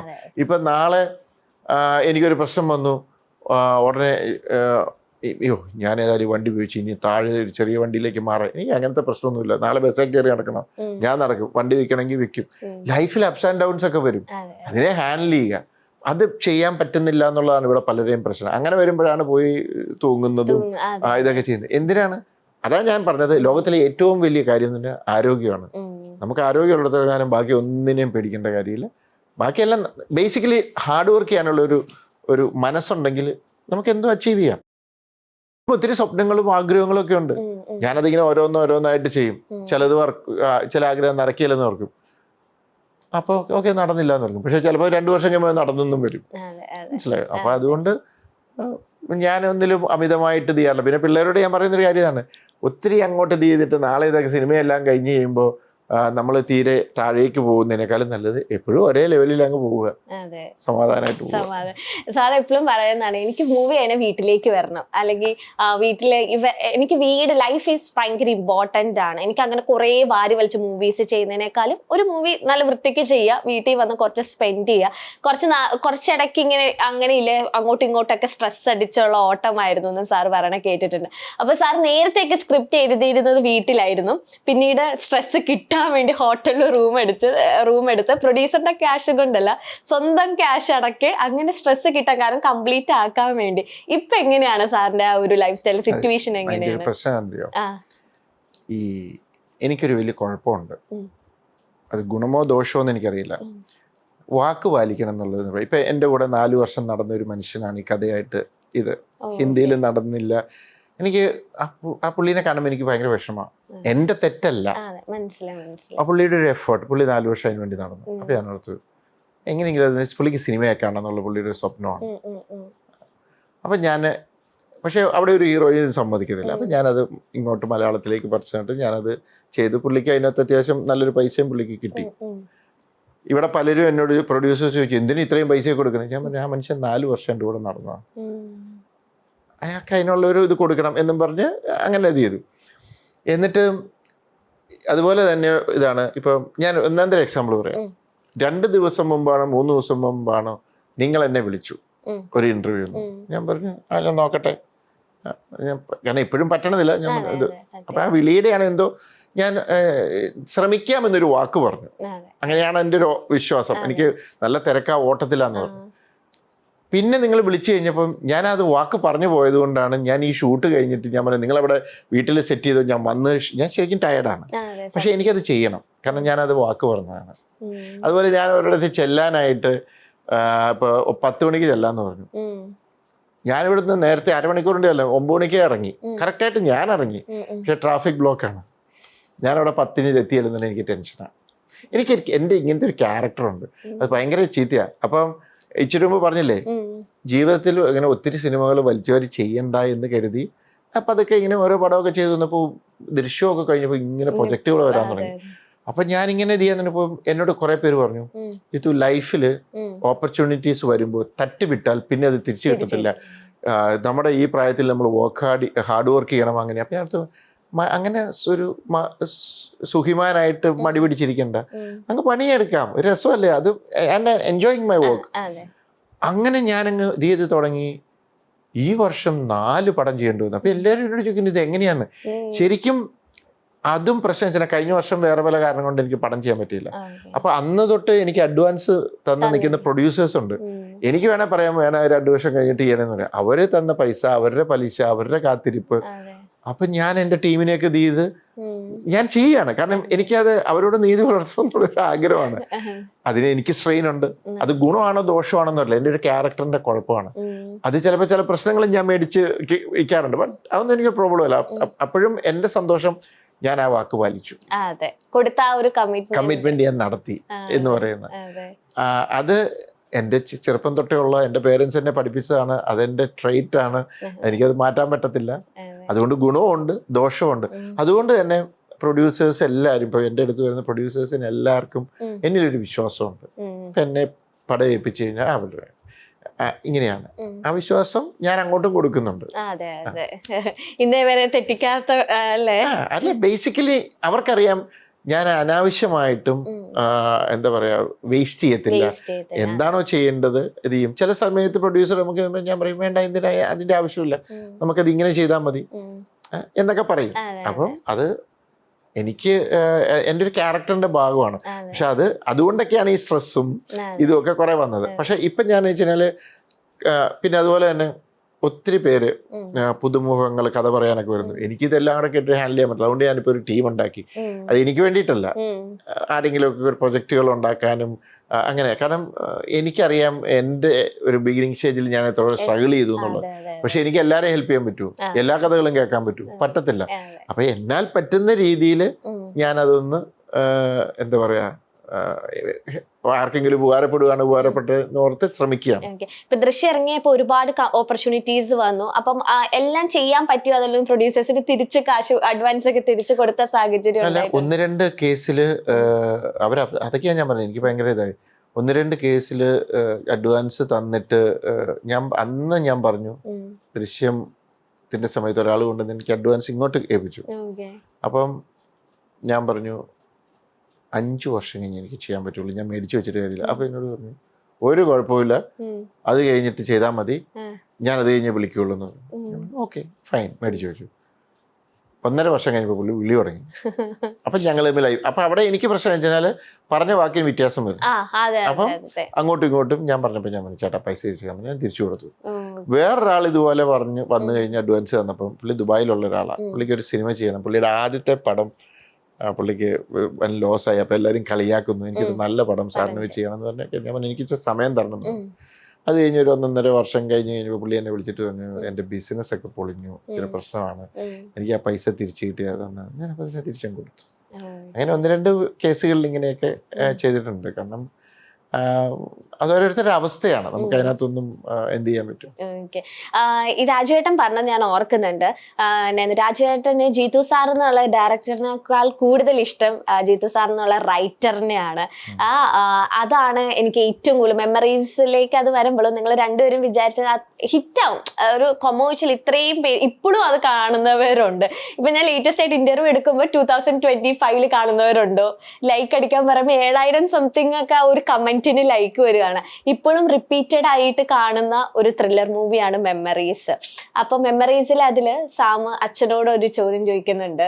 ഒരു ബിബ്ലിക്കൽ ആയിട്ടാണ് അതിൽ ഓരോ കോഡ്സും പോകുന്നത്. അപ്പൊ ലേറ്റസ്റ്റ് ആയിട്ട് നമ്മുടെ ചാനലിൽ ഒരു അച്ഛൻ വന്നിരുന്നു. അപ്പൊ വൈദികന്റെ ഒരു പോഡ്കാസ്റ്റ് ഞാൻ എടുത്തു. അപ്പൊ ഈ സെയിം കാര്യം ഞാൻ അതില് അച്ഛൻ മറുപടി പറയുന്നില്ല. സാം ആ വലിയ ഡയലോഗ് പറയുമ്പോഴും മൗനം പാലിക്കുകയാണ് ചെയ്തത്. അപ്പൊ ഞാൻ യഥാർത്ഥത്തിൽ ഒരു വൈദികനെ കണ്ടപ്പോൾ അത് ഞാൻ ചോദിച്ചു. അപ്പൊ ആ ക്ലിപ്പ് ഒന്ന് സാറിന് ഒന്ന് കാണിച്ചു തരാം ഞാൻ. ഇതാണ് നിങ്ങൾ പുരോഹിത വർഗത്തിന്റെ വിജയം. എന്തിനും ഏതിനും ഒരു ഉത്തരവുണ്ട്. പട്ടിണിയും കഷ്ടപ്പാടുമായിട്ട് നരകിച്ച് ജീവിക്കുന്ന ഒരു നീതിമാനെ ചൂണ്ടിക്കാണിച്ചു തന്നു. നിങ്ങൾ പറയും സ്വർഗത്തിലേക്കുള്ള വഴി ഇടുങ്ങിയതും കല്ലും മുള്ളും നിറഞ്ഞതാണ്. കള്ളനും കൊലപാതകയും എല്ലാ സൗഭാഗ്യങ്ങളോടുകൂടിയും ജീവിക്കുന്നത് കാണിച്ചു തന്നാലോ? അതിനുമുണ്ട് ഒരു ഉത്തരം. ദുഷ്ടനെ ദൈവം പന പോലെ വളർത്തുന്നു. ഇതാണ് നിങ്ങളുടെ ദൈവത്തിന്റെ നീതിയെങ്കിൽ ആ ദൈവത്തിൽ എനിക്ക് വിശ്വാസമില്ല. പൃഥ്വിരാജ് എത്ര വെച്ചെന്നാണോ ചോദ്യം? അല്ല, ബാക്കിയാണ് ചോദ്യമെങ്കിൽ ഈ പറഞ്ഞ സ്റ്റേറ്റ്മെന്റിനോട് സാമെന്നല്ലേ അയാളുടെ ക്യാരക്ടറിന്റെ പേരിലെ സാമിന്റെ ലൈഫ് സാമിന്റെ മുമ്പിൽ കൊടുക്കുന്ന ചോദ്യങ്ങളാണ്. കെന്ന അങ്ങനെ ഒരു ക്രൈസിസ് കൂടെ കടന്നുപോയാൽ കെന്നയും ചോദിക്കും. ഞാൻ അങ്ങനത്തെ ക്രൈസിസുകളിലൂടെ കടന്നുപോയപ്പോ ഞാൻ ചോദിച്ചിട്ടുണ്ട് എൻ്റെ ആത്മീയ ഗുരുക്കന്മാരോട്. ഞാൻ ഈ ഡയലോഗ് സ്പിരിച്വലൈസ് ചെയ്തിട്ട് ചോദിച്ചിട്ടുണ്ട്. നമുക്ക് ഒരു ഉത്തരവുണ്ടല്ലേ എല്ലാത്തിനും. എന്തായിരുന്നു പറഞ്ഞ എന്തായിരുന്നു മറുപടി? ഉത്തരം ദൈവം എല്ലാത്തിനും അങ്ങനെ ഉത്തരം പറഞ്ഞു തന്നിട്ടുണ്ടെങ്കിൽ ജീവിതത്തിൽ അതിൽ എന്താണ് ഒരു രസമുള്ളത്? ദൈവം ഏറ്റവും കൂടുതൽ സ്നേഹിക്കുമ്പോഴാണ് ഇങ്ങനെ ഈ ഒരു ഈടർച്ചകളും ഇതൊക്കെ വരുന്നത് എന്നാണ് അച്ഛൻ പറഞ്ഞു തന്നത്. ഇറ്റ്സ് വെരി സെൻസിറ്റീവ് ഏരിയ ആണ്.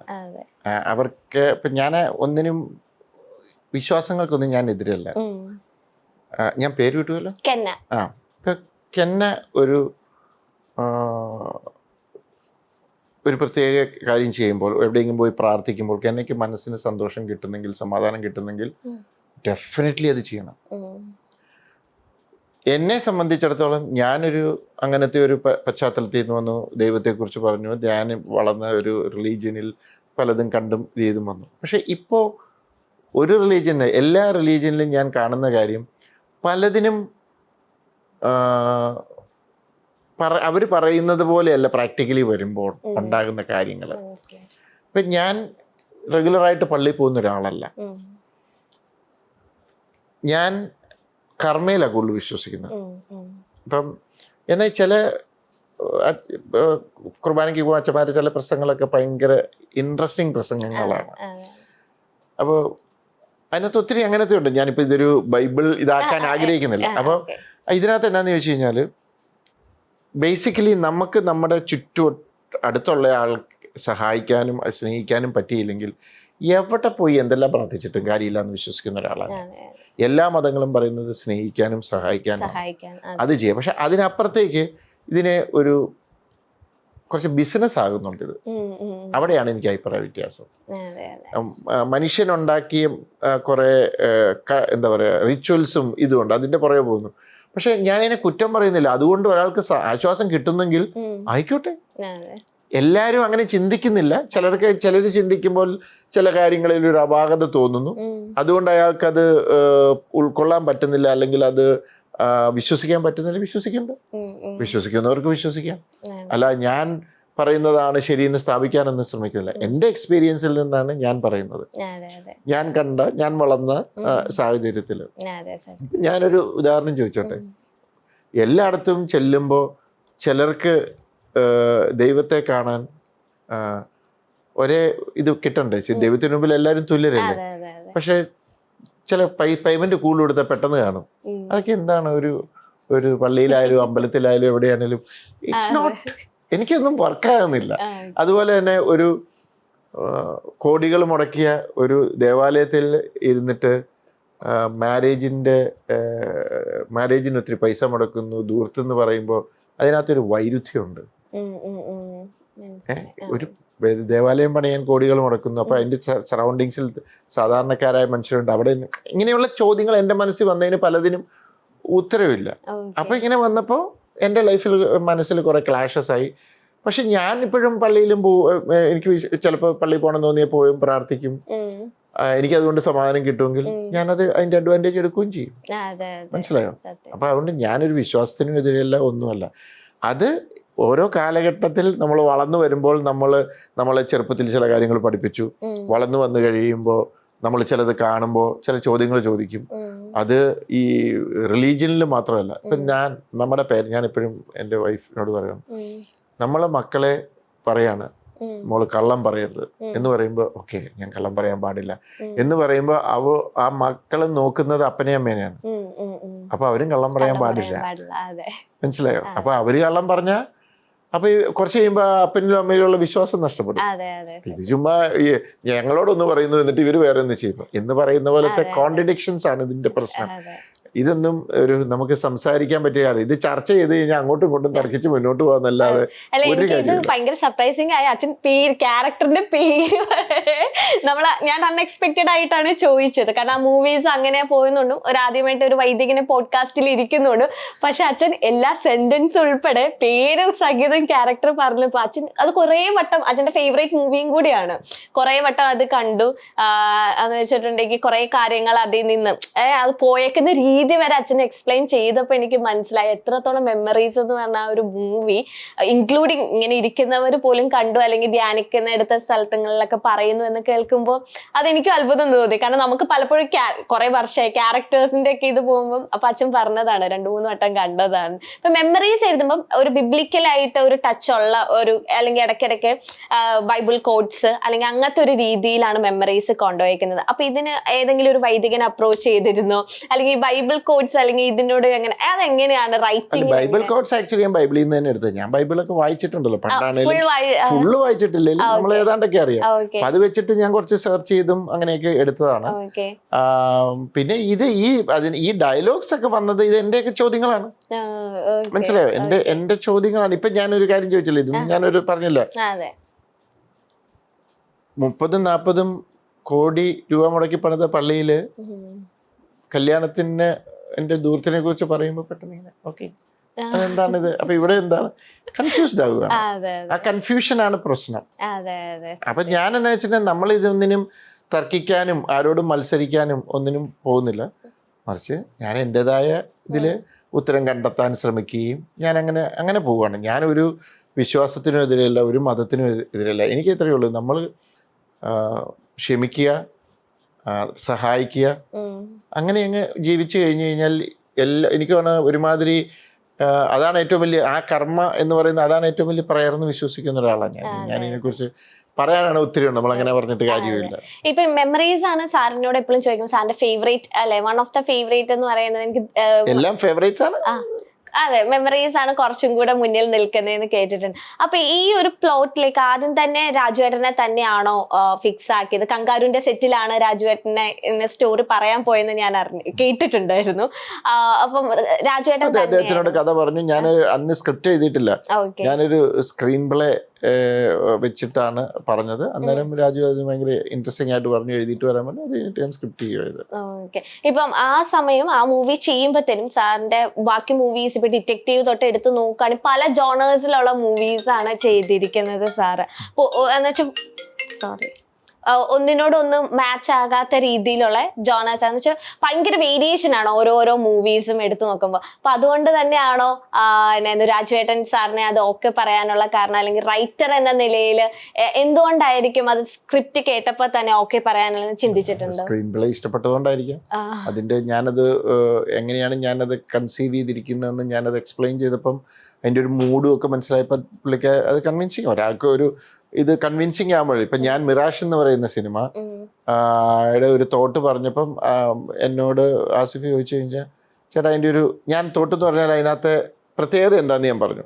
ഇങ്ങനെയാണ് ഒരു ടിപ്പിക്കൽ സാധാരണ എന്നൊക്കെ പറഞ്ഞാലും ഒരു നെഗറ്റിവിറ്റി വരുമ്പോൾ അതിനകത്ത് കുറച്ച് എന്താ പറയാ നന്മ സൈഡിൽ ഇച്ചിരി നന്മയുണ്ടായിരുന്നു. അതൊന്നുമല്ല, പക്കായായിട്ട് ഞാൻ പറഞ്ഞു ഇതാ ഞാൻ ഉദ്ദേശിക്കുന്നത്. ഞാൻ ചോദിച്ചു അപ്പൊ എന്നോട് പറഞ്ഞു എനിക്ക് എൻ്റെ ഒരു ഡീറ്റെയിൽ സ്ക്രീൻ പ്ലേ ചെയ്യിപ്പിക്കണം. കാരണം ഈസ് ആൻ ആക്ടർ, പുള്ളിക്ക് എന്തും എല്ലാം ചെയ്യണമെന്ന് ആഗ്രഹമുണ്ട്. അതാണ് എനിക്ക് ആസിഫിലുള്ള പ്രത്യേകത. ഇപ്പൊ ഏറ്റവും കൂടുതൽ എന്നെ ഒത്തിരി ആൾക്കാർ വിളിച്ചിട്ട് ചോദിച്ചു ആസിഫ് ഇത് ചെയ്തു, ഓക്കെ അപ്രീഷിയേറ്റ് അടിപൊളി എന്നൊക്കെ പറയുന്ന ഒരു ഒത്തിരി അപ്രീസിയേഷൻ പുള്ളിക്കും കിട്ടുന്നുണ്ട്. അതാണ് ഒരു ആക്ടർ, മനസ്സിലായോ? അഭിപ്രായ വ്യത്യാസം ഉള്ളവരുണ്ടാകാം, നമുക്ക് അതിനകത്ത് നമുക്കും അഭിപ്രായ വ്യത്യാസം ഇല്ല. അഭിപ്രായ വ്യത്യാസം ഉള്ളവർ അത് ഇത് ചെയ്യുക. അപ്പം എന്നെ സംബന്ധിച്ചിടത്തോളം ഈ പറഞ്ഞ ഒരു കഥ പറയുമ്പോൾ ആ ആർട്ടിസ്റ്റിനോട് നമ്മൾ ഇതാണ് ഉദ്ദേശിക്കുന്നതെന്ന് പറയുമ്പോൾ അവർക്ക് കൺവിൻസിങ് ആയോ ചെയ്യും. അതുതന്നെയായിരിക്കും രാജുവും ചെയ്തത്. ഇപ്പൊ ഈ മെമ്മറീസിലേക്ക് വരുമ്പോ തന്നെ അതിലൊരു ഷോട്ട് ഉണ്ട്, റെയിൻ ആ മഴയത്ത് കടന്ന് ഓടുന്നത്. അതിന്റെ സിനിമാറ്റോഗ്രാഫർ സുജിത്തേട്ടൻ എന്നെ ഇന്റർവ്യൂ ചെയ്തപ്പോ ഈ ക്വസ്റ്റ്യൻ ചോദിച്ചിരുന്നു. അപ്പൊ രാജുവേട്ടൻ പറയുന്നത് ഞാൻ കേട്ടിട്ടുണ്ട്, ഏറ്റവും കൂടുതൽ ഞങ്ങളുടെ തമ്മിലുള്ള ചെറിയൊരു വാക്ക് വ്യത്യാസം, എനിക്കത് റിയലിസ്റ്റിക് ആയിട്ട് തന്നെ വേണമെന്ന് ജീത്തു സാറിന്റെ സൈഡിൽ നിന്ന് ഒരു വാശി. ഞങ്ങൾ രണ്ടുപേരും അത് എങ്ങനെ ആക്കും അല്ലെങ്കിൽ എന്ത് ചെയ്യും, ഇങ്ങനെ ചെയ്യേണ്ട ആവശ്യമുണ്ടോ എന്ന് ഒരു ക്വസ്റ്റ്യൻ മാർക്ക് രണ്ടുപേരുടെ ഇടയിലുണ്ടായിരുന്നു. പക്ഷെ ഇതിന്റെ ഔട്ട് ഇറങ്ങിയപ്പോഴാണ് ഇതിന്റെ ഒരു ഇമ്പാക്ട് എന്താന്ന് ഞങ്ങൾക്ക് മനസ്സിലായത്. 4 ടേക്കും കണ്ട് എടുത്തതിന് ശേഷം 5 ടേക്കും കണ്ട് പോയി. അപ്പം അത് സുജിത്തേട്ടനോടും ചോദിച്ചപ്പോൾ അവർ ഡിഫറെന്റ് ഒരു എക്സ്പീരിയൻസ് ആണെന്ന് തന്നെ പറഞ്ഞിരുന്നു. കാരണം എന്ന് വെച്ചാൽ നമ്മൾ മഴ പെയ്യിപ്പിക്കണം, അപ്പൊ അതിന്റെ സെയിം ലെവൽ ആയിരിക്കണം അല്ല ഓടുന്നത്, ഒത്തിരി അങ്ങോട്ടേക്ക് എന്താ പറയാ ക്യാമറ ഫീഡ് ചെയ്യുന്ന രീതിയിലാക്കാനും പാടില്ല. അപ്പൊ അതിന്റെ സെറ്റിങ്ങിന് തന്നെ കുറെ ടൈം എടുത്തു എന്ന് പറഞ്ഞു. ആ ഒരു ഇൻസിഡന്റ് എങ്ങനെയായിരുന്നു? അല്ലെങ്കിൽ ആ ഒരു ബേസിക്കലി അതിന് അവിടെ ഒരു ഏരിയ ഫുള്ള് ലൈറ്റപ്പ് ചെയ്തിട്ട് കുറെ നോസിലുമായിട്ട് റോഡ് സൈഡിൽ കുറച്ച് പേരുണ്ട്. ഫ്രണ്ടിൽ ഒരു ചെറിയ ആപ്പേ അല്ല, കുറച്ചുകൂടെ ഒരു അതുപോലത്തെ കുറച്ചുകൂടെ വലിയ വണ്ടി. ആ വണ്ടിയിൽ ജിബ് കയറ്റി വെച്ചിട്ട് സൈഡിൽ കൂടെയാണ് ഓടുന്നത്. അപ്പൊ ജിബ് ഇങ്ങനെ പോകും. ഇവിടെ വേറൊരു വണ്ടിയുണ്ട്, അത് വാട്ടർ ടാങ്ക് ഉള്ളതില് ആൾക്കാർ വേറൊരു നോസിലും വെച്ചേക്കുക. അപ്പൊ ഇത് ഓടി ഇവിടുന്ന് ജിബ് ഇങ്ങനെ നീണ്ടു നിൽക്കുക. ഇതിന്റെ പുറകിൽ ഈ ഇതുമുണ്ട്, വാട്ടർ ടാങ്ക് ഉള്ളത്. ഈ സൈഡിൽ കൂടെയാണ് ഓടുന്നത്, പ്രൊഫൈൽ ഷോട്ടാ. അപ്പൊ അതങ്ങനെ പോകുമ്പോൾ ഉള്ള പ്രശ്നം വെച്ചാൽ അപ്പൊ ഈ ഫ്രണ്ടിൽ ഓടുന്ന വണ്ടിയുടെ ഡ്രൈവർ സ്പീഡ് കുറയ്ക്കുമ്പോൾ ഇത് പെട്ടെന്ന് ചവിട്ടിയാൽ ഇത് വന്ന് ഇടിച്ചു കയറും. അപ്പം ക്യാമറ ഇടയ്ക്കിടയ്ക്ക് പാൻ ചെയ്ത് പിടിക്കാൻ നോക്കുന്നുണ്ടെങ്കിലും എല്ലാം ടൈമിങ് വെച്ചിട്ട് ശരിയാകുന്നില്ല. ഫ്രണ്ടിൽ ഓടുന്ന ഒരു ആക്ഷൻ ഒരു ഫൈറ്റർ ആയിരുന്നു പുള്ളി. ഒരു 2-3 ടേക്ക് കഴിഞ്ഞപ്പോൾ ഛർദ്ദിച്ചു. അപ്പോൾ രാജു എന്നോട് വന്നിട്ട് ജിത്തു നമുക്ക് പല ഓടുന്നു, കാലിന്റെ ഷോട്ട്, കൈയുടെ ഷോട്ട്, അല്ലെങ്കിൽ ഫേസിന്റെ ഷോട്ട്. അപ്പൊ എന്നാ വെച്ചാൽ അതൊരു ശരിക്കുള്ള ഒരു ഓട്ടം, അയാളെ ശരിക്കും ഓടിയതാന്നൊരു ഫീൽ ഓഡിയൻസിന് കിട്ടത്തില്ല. അതൊരു കട്ട് ഷോട്ട്സ് വരുമ്പോൾ അതിന്റെ ഭംഗി പോകും. ചില കൂടെ സ്പീഡ് കൂട്ടായിരിക്കും, പക്ഷെ അപ്പൊ ഞാൻ പറഞ്ഞില്ല അതിന്റെ അയാളുടെ ഒരു എഫേർട്ട് ഉണ്ടല്ലോ അതിന്. അപ്പൊ ഞാൻ ഇതിന്റെ പ്രശ്നം നോക്കിയിട്ട് മനസ്സിലാകുന്നില്ല. അപ്പോഴാണ് എനിക്ക് മനസ്സിലായൊരു കാര്യം, ഈ ഫ്രണ്ടിൽ ഓടിക്കുന്ന ആ വണ്ടിയുടെ ഡ്രൈവർ പുള്ളി ഒരു സിനിമാക്കാരനൊന്നുമല്ല, പുള്ളിക്ക് ഇതിന്റെ ഇതറിയില്ല. പുള്ളി ഇടയ്ക്ക് ആക്സലേഷൻ കൊടുക്കും, അപ്പൊ ഇത് വണ്ടി ഇങ്ങനെ അങ്ങ് നീളും, പിന്നെ സ്പീഡ് കൂടുകയെന്ന് മനസ്സിലാവും, പുള്ളി അങ്ങ് വിടും. അപ്പൊ വണ്ടി ഇങ്ങോട്ട് ഇങ്ങനെയാകും. അപ്പൊ ഇതനുസരിച്ചിട്ട് അതിന്റെ ഒരു ടൈമിങ് ശരിയാകുന്നില്ല. അവസാനം ലാസ്റ്റ് നേരം വെളുക്കാറായി. അവസാനം എനിക്ക് വേണമെങ്കിൽ സങ്കടവും വരുന്നുണ്ട്. അപ്പൊ ഞാൻ നേരെ കയറിയിട്ടുണ്ട്. അപ്പൊ എനിക്ക് അതിന്റെ പ്രോബ്ലം മനസ്സിലായി. ഞാൻ നേരെ കയറിയിട്ട് ചെരുപ്പ് ഊരിയിട്ടിട്ട് ഞാൻ ഓടിക്കാന്ന് പറഞ്ഞ് ഞാൻ കയറി വണ്ടി എടുത്ത് ഞാനിങ്ങനെ തള്ളവിരൽ മാത്രം പെഡലയിൽ വെച്ചിട്ട് ഇങ്ങനെ ഞാൻ പുറകിലത്തെ വണ്ടിക്ക് ടാങ്കർ വണ്ടിക്കാരനോട് പറഞ്ഞു ഇതാണ് കിലോമീറ്റർ സ്പീഡ് ഞാൻ മെയിൻറ്റെയിൻ ചെയ്യുന്നു, നിങ്ങളും അത് മെയിൻറ്റെയിൻ ചെയ്യണം. എന്നിട്ട് ഞാൻ ആ തള്ളവിരൽ ഇങ്ങനെ വെച്ചിട്ട് ഞാൻ കിലോമീറ്റർ സ്പീഡിൽ ഇത് നോക്കുന്നുണ്ട്. ഇവിടെ റിയർ വ്യൂ മിററിൽ എനിക്ക് ജിബിൽ നിൽക്കുന്ന ക്യാമറ കാണാം. അപ്പൊ ഞങ്ങൾ ഇവിടുന്ന് ഇങ്ങനെ വന്നു കഴിയുമ്പോഴാണ് ഇവിടുന്ന് ഇവർ വന്ന് ഓടി ജോയിൻ ചെയ്യുന്നത്. അവിടെ തൊട്ട് ഞാനിങ്ങനെ നോക്കുമ്പോൾ അവിടുന്ന് അവർ കമ്മ്യൂണിക്കേറ്റ് ചെയ്യുന്നുണ്ട്. ഈ 30-ലോ 40-ലോ എന്തോ ഞാൻ ഫിക്സ് ചെയ്ത് ഇതില് അതിൽ തന്നെ പോവാണ്. അപ്പം ഇടയ്ക്ക് എവിടെയെങ്കിലും ഇവർ ഓടിച്ച് കയറി വരുവാണെങ്കിൽ ക്യാമറ ഒന്ന് പാൻ ചെയ്ത് പിടിക്കും, അത് അവർ മാനേജ് ചെയ്യും. അപ്പൊ ആ ഫ്രണ്ടിലത്തെ വണ്ടി ആ സ്റ്റഡി ഇത് മെയിൻറ്റെയിൻ ചെയ്ത് പോയി. ഇടയ്ക്ക് ഞാൻ നോക്കി കഴിഞ്ഞപ്പം രാജു ഇച്ചിരി കൂടുതൽ മറ്റേ കയറി വരുന്നത് കണ്ടപ്പോൾ ഞാൻ കുറയ്ക്കുവാണേലും പെട്ടെന്ന് കുറയ്ക്കരുത്. കുറയ്ക്കില്ല. കുറച്ച് കൊണ്ടിരണം. അത് ഇപ്പം ഗെയിൻ ചെയ്ത് ചെയ്യാന്ന് തോന്നുമ്പോൾ കുറേശ്ശെ കൂട്ടിക്കൊണ്ടുവരണം. ഇത് പുള്ളിക്ക് അറിയില്ലായിരുന്നു. പുള്ളി പെട്ടെന്ന് ഇത് ചെയ്യും. അങ്ങനെ ചെയ്തപ്പോ ഷോട്ട് ഓക്കെ. അത് ഓക്കെ കിട്ടിക്കഴിഞ്ഞ് ആ ഒരു സ്ക്രീമിംഗ് ഉണ്ടല്ലോ അവിടെ കിടന്നത്, ആ സ്ക്രീമിംഗ് കൂടെ കഴിഞ്ഞപ്പോഴത്തേക്കും നേരം വെളുത്തു. അത് ഭയങ്കര സന്തോഷമായിരുന്നു. കാരണം ഒരു വാട്ടർ ടാങ്കും അതും വെച്ച് ഫുൾ സെറ്റപ്പ്. എനിക്ക് വേണ്ട 12 മണിക്കാണ്ട് തുടങ്ങിയതാ, തീരുന്നപ്പോ 5 മണിയായി. എനിക്ക് ആ എഫേർട്ടിന്റെ ആയിരിക്കും ഇപ്പോഴും ആൾക്കാര് മെമ്മറീസ് എന്ന് പറയുമ്പോ ആ ഒരു സീൻ എല്ലാരും പറയുന്നത്. കാരണം അത് എന്റെ ഒരു ആഗ്രഹം എന്ന് വെച്ചാല് അയാളത് ശരിക്കും ഓടി തളരുന്ന വരണം. അപ്പോഴേ അതിന്റെ ഒരു ഭംഗി കിട്ടുള്ളൂ. ഓക്കെ. ഈ സിനിമയ്ക്ക് ഓരോ ഭാഷ ഉണ്ടെന്ന് വിശ്വസിക്കുന്ന കൂട്ടത്തിലാണോ? കാരണം സാറിന്റെ ഓരോ മൂവീസ് എടുത്ത് നോക്കുമ്പോൾ സാറിൻ്റെതായ ഒരു വേ ഓഫ് ഒരു ലാംഗ്വേജ് ആ സിനിമയിൽ പ്രൊഡ്യൂസ് ചെയ്യുന്നുണ്ട്. എനിക്കൊന്നും സഭ്യത ഭാഷ അധികം ഒന്നും സാറിന്റെ മൂവീസിൽ അസഭ്യം അധികം ഒന്നും ഞാൻ കേട്ടിട്ടില്ല. അല്ലെങ്കിൽ ഇപ്പത്തെ ഒരു ന്യൂ ജനറേഷൻ ട്രാക്ക് പിടിക്കാൻ, അല്ലെങ്കിൽ എന്താ പറയാ നമ്മൾ പറയത്തില്ലേ ഇപ്പത്തെ യങ്സ്റ്റേഴ്സിനെ ഒന്ന് സൂചിപ്പിക്കാൻ, അല്ലെങ്കിൽ അങ്ങനത്തെ രീതിയിലുള്ള ഒരു ലാംഗ്വേജ് അല്ലെങ്കിൽ ഭാഷ സാറിന്റെ മൂവീസിൽ ഞാൻ കാണൽ കുറവാണ്. അല്ല, എല്ലാവർക്കും ഓരോ ടൈപ്പ് ഓഫ് ഇതുണ്ടല്ലോ. എന്നെ സംബന്ധിച്ചോളം എന്റെ സിനിമ ഞാൻ ആഗ്രഹിക്കുന്ന ഫാമിലി ആയിട്ട് വന്ന് കാണണം എന്നുള്ളതാണ്. അപ്പം ഞാൻ അതുകൊണ്ട് എപ്പോഴും അത് ശ്രദ്ധിക്കാറുണ്ട്. പക്ഷെ അസഭ്യമല്ലെങ്കിലും ചില ദ്വയാർത്ഥമുള്ള കുറച്ച് ഡയലോഗ്സ് വന്നൊരു സിനിമയായിരുന്നു ലൈഫ് ഓഫ് ജോസൂട്ടി. അതിനകത്ത് 1-2 പേര് എന്നോട് പറഞ്ഞു, എടാ ഞങ്ങൾ ഇറങ്ങിപ്പോയപ്പോൾ ഫാമിലി ഇങ്ങനെ വെച്ചു, ജിത്തു ജോസഫിന്റെ പടത്തിൽ ഇങ്ങനെയൊക്കെ പറഞ്ഞു എന്ന് പറഞ്ഞപ്പോൾ എനിക്ക് മനസ്സിലായി ഓഡിയൻസ് എന്നെ എങ്ങനെയാ കാണുന്നത്. അപ്പൊ ഞാനടുത്ത് ഓക്കെ അവരെ ഇപ്പം ഞാൻ ചിന്തിക്കുന്നത്, ഞാൻ എൻ്റെ വൈഫും പിള്ളേരുമായിട്ട് സിനിമ കാണുമ്പോൾ ഞങ്ങൾക്ക് എല്ലാവർക്കും കംഫർട്ടബിൾ ആയിട്ട് ഇരുന്ന് കാണാൻ പറ്റണം. ഇപ്പം കാലം മാറി കുറച്ചുകൂടെയൊക്കെ പേരൻസ് പിള്ളേരുമായിട്ട് കുറച്ചുകൂടെയൊക്കെ ഒന്നിച്ചിരുന്ന് ഇപ്പൊ ഒരു ചെറിയൊരു ഇറോട്ടിക് ആണെങ്കിലും അവർ കാണാൻ കുഴപ്പമില്ല. പണ്ടെന്നൊക്കെ പറയുമ്പോൾ അത്രയും പോലും പറ്റത്തില്ല. അങ്ങനത്തെ ഒരു കാലഘട്ടമായിരുന്നു.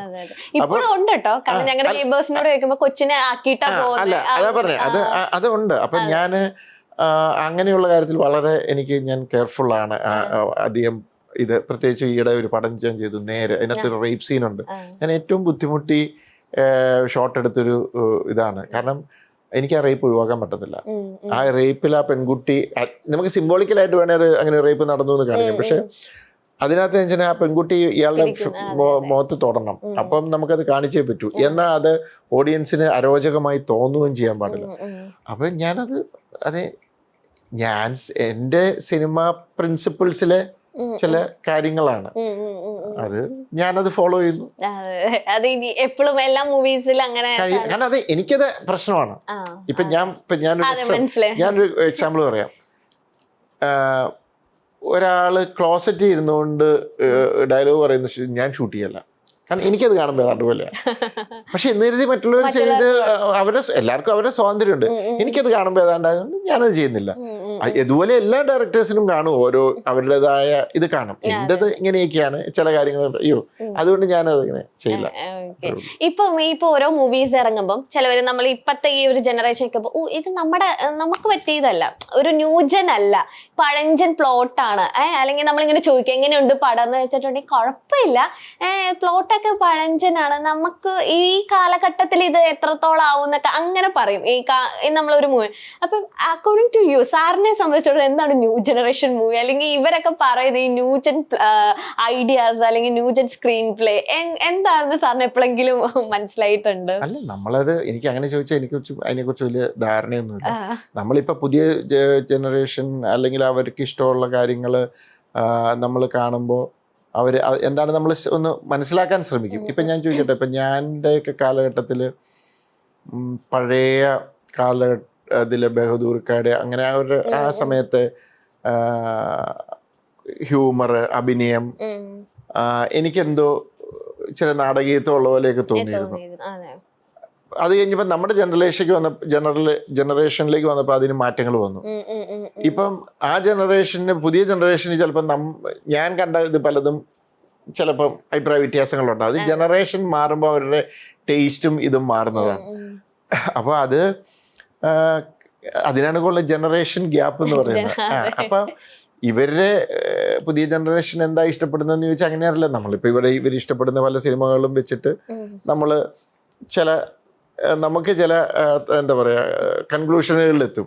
ഇപ്പം ഞാനൊരു എക്സാമ്പിൾ പറയാം. വർഷങ്ങൾക്ക് മുമ്പ് ഭയങ്കരമായിട്ടും എന്താ പറയാ, ഭർത്താവ് ഭാര്യയെ പീഡിപ്പിക്കുന്നു, അത് സഹിച്ച് ക്ഷമിച്ച് ഇങ്ങനെ ജീവിച്ച് അവസാനം ആ ഭർത്താവ് തിരിച്ചു പിന്നെ എല്ലാം മനസ്സിലാക്കി തിരിച്ചു വരുമ്പോൾ ആ ഭാര്യ വീണ്ടും സ്വീകരിക്കുന്നു.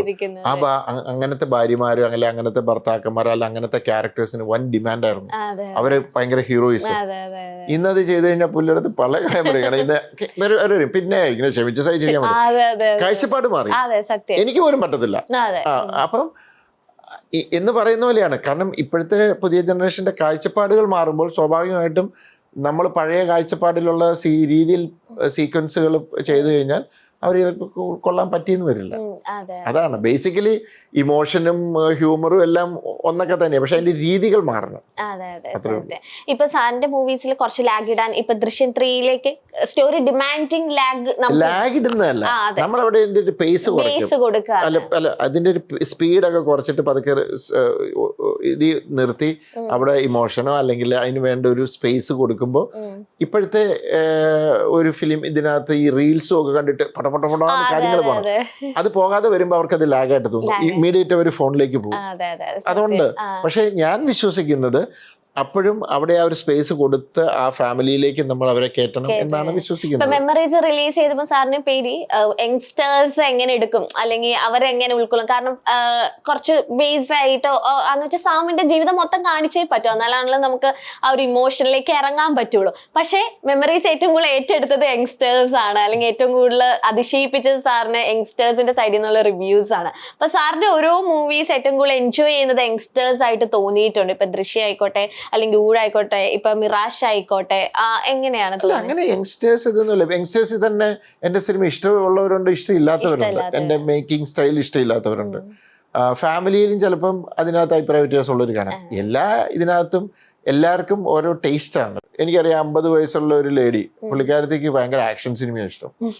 സാധാരണ നമ്മൾ സ്ത്രീകൾ എന്ന് പറയുമ്പോൾ നല്ല ഫാമിലി ഡ്രാമ ഇതെന്നല്ലേ, പുള്ളിക്കാരത്തേക്ക് ആക്ഷൻ സിനിമയാണെങ്കിൽ പുള്ളിക്കാരത്തേക്ക് കാണുള്ളൂ. അത് പുള്ളിക്കാരത്തിന്റെ ടേസ്റ്റ് ആണ്. അപ്പൊ എന്ന് പറയുന്നത് പോലെ പല തരത്തിലുള്ള ഓഡിയൻസ് ഉണ്ട്. പക്ഷെ എപ്പോഴും ഇമോഷണലി ഇവരെ എവിടെയെങ്കിലും കണക്ട് ചെയ്യാൻ പറ്റിയാൽ പിന്നെ അവരത് കണക്റ്റഡ് ആയിട്ട് നിൽക്കും. അത് നമ്മൾ പല രീതിയിൽ ശ്രമിക്കും. ചിലത് ശരിയാവും, ചിലത് നമ്മൾ ഉദ്ദേശിക്കുന്ന നമ്മുടെ കാൽക്കുലേഷനിൽ നിന്ന് മാറിപ്പോവും.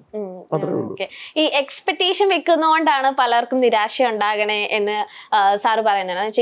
ഇപ്പൊ ഓരോ മൂവീസ് സാറിന്റെ വരുമ്പോ നേരിട്ട് കേൾക്കണം, ഓവർ എക്സ്പെക്ടേഷൻ ചെയ്യണ്ട, ഞാൻ ഇങ്ങനെയാണ് അങ്ങനെയൊന്നും വിചാരിക്കണ്ട, നിങ്ങൾ അതൊന്നും ഇല്ലാണ്ട് കണ്ടു നോക്കുക, എന്ത് ബ്യൂട്ടിഫുൾ ആയിരിക്കും ഓരോ മൂവിന്ന്. ഇപ്പൊ ദൃശ്യം 3 ഇപ്പം ഷൂട്ട് ചെയ്യാനൊക്കെ ഇങ്ങനെ പോവാണ്. അപ്പൊ പ്രേക്ഷകരോട് അത് തന്നെയാണോ പറയാനുള്ളത്? എക്സ്പെക്ടേഷൻ എന്ന് പറഞ്ഞാൽ ഒരു അത് എന്റെ ആഗ്രഹം പറയുന്ന, ഇപ്പൊ ദൃശ്യം 1ഉം 2ഉം കണ്ട ഒരാള് ഒന്നും പ്രതീക്ഷിക്കാതെ വരികയെന്ന് ഞാനിങ്ങനെ പറയുന്നത്. നമ്മളൊരു ഒത്തിരി പ്രതീക്ഷിക്കല്ലേ എന്ന് പറയുന്നത് വെച്ചാൽ ചിലപ്പോൾ അതിനകത്ത് എന്താ പറയാ, അത് അവരെ ഡിസപ്പോയിന്റ് ചെയ്യിക്കും എന്നുള്ള ഒരു വിഷമം കൊണ്ടാണ്.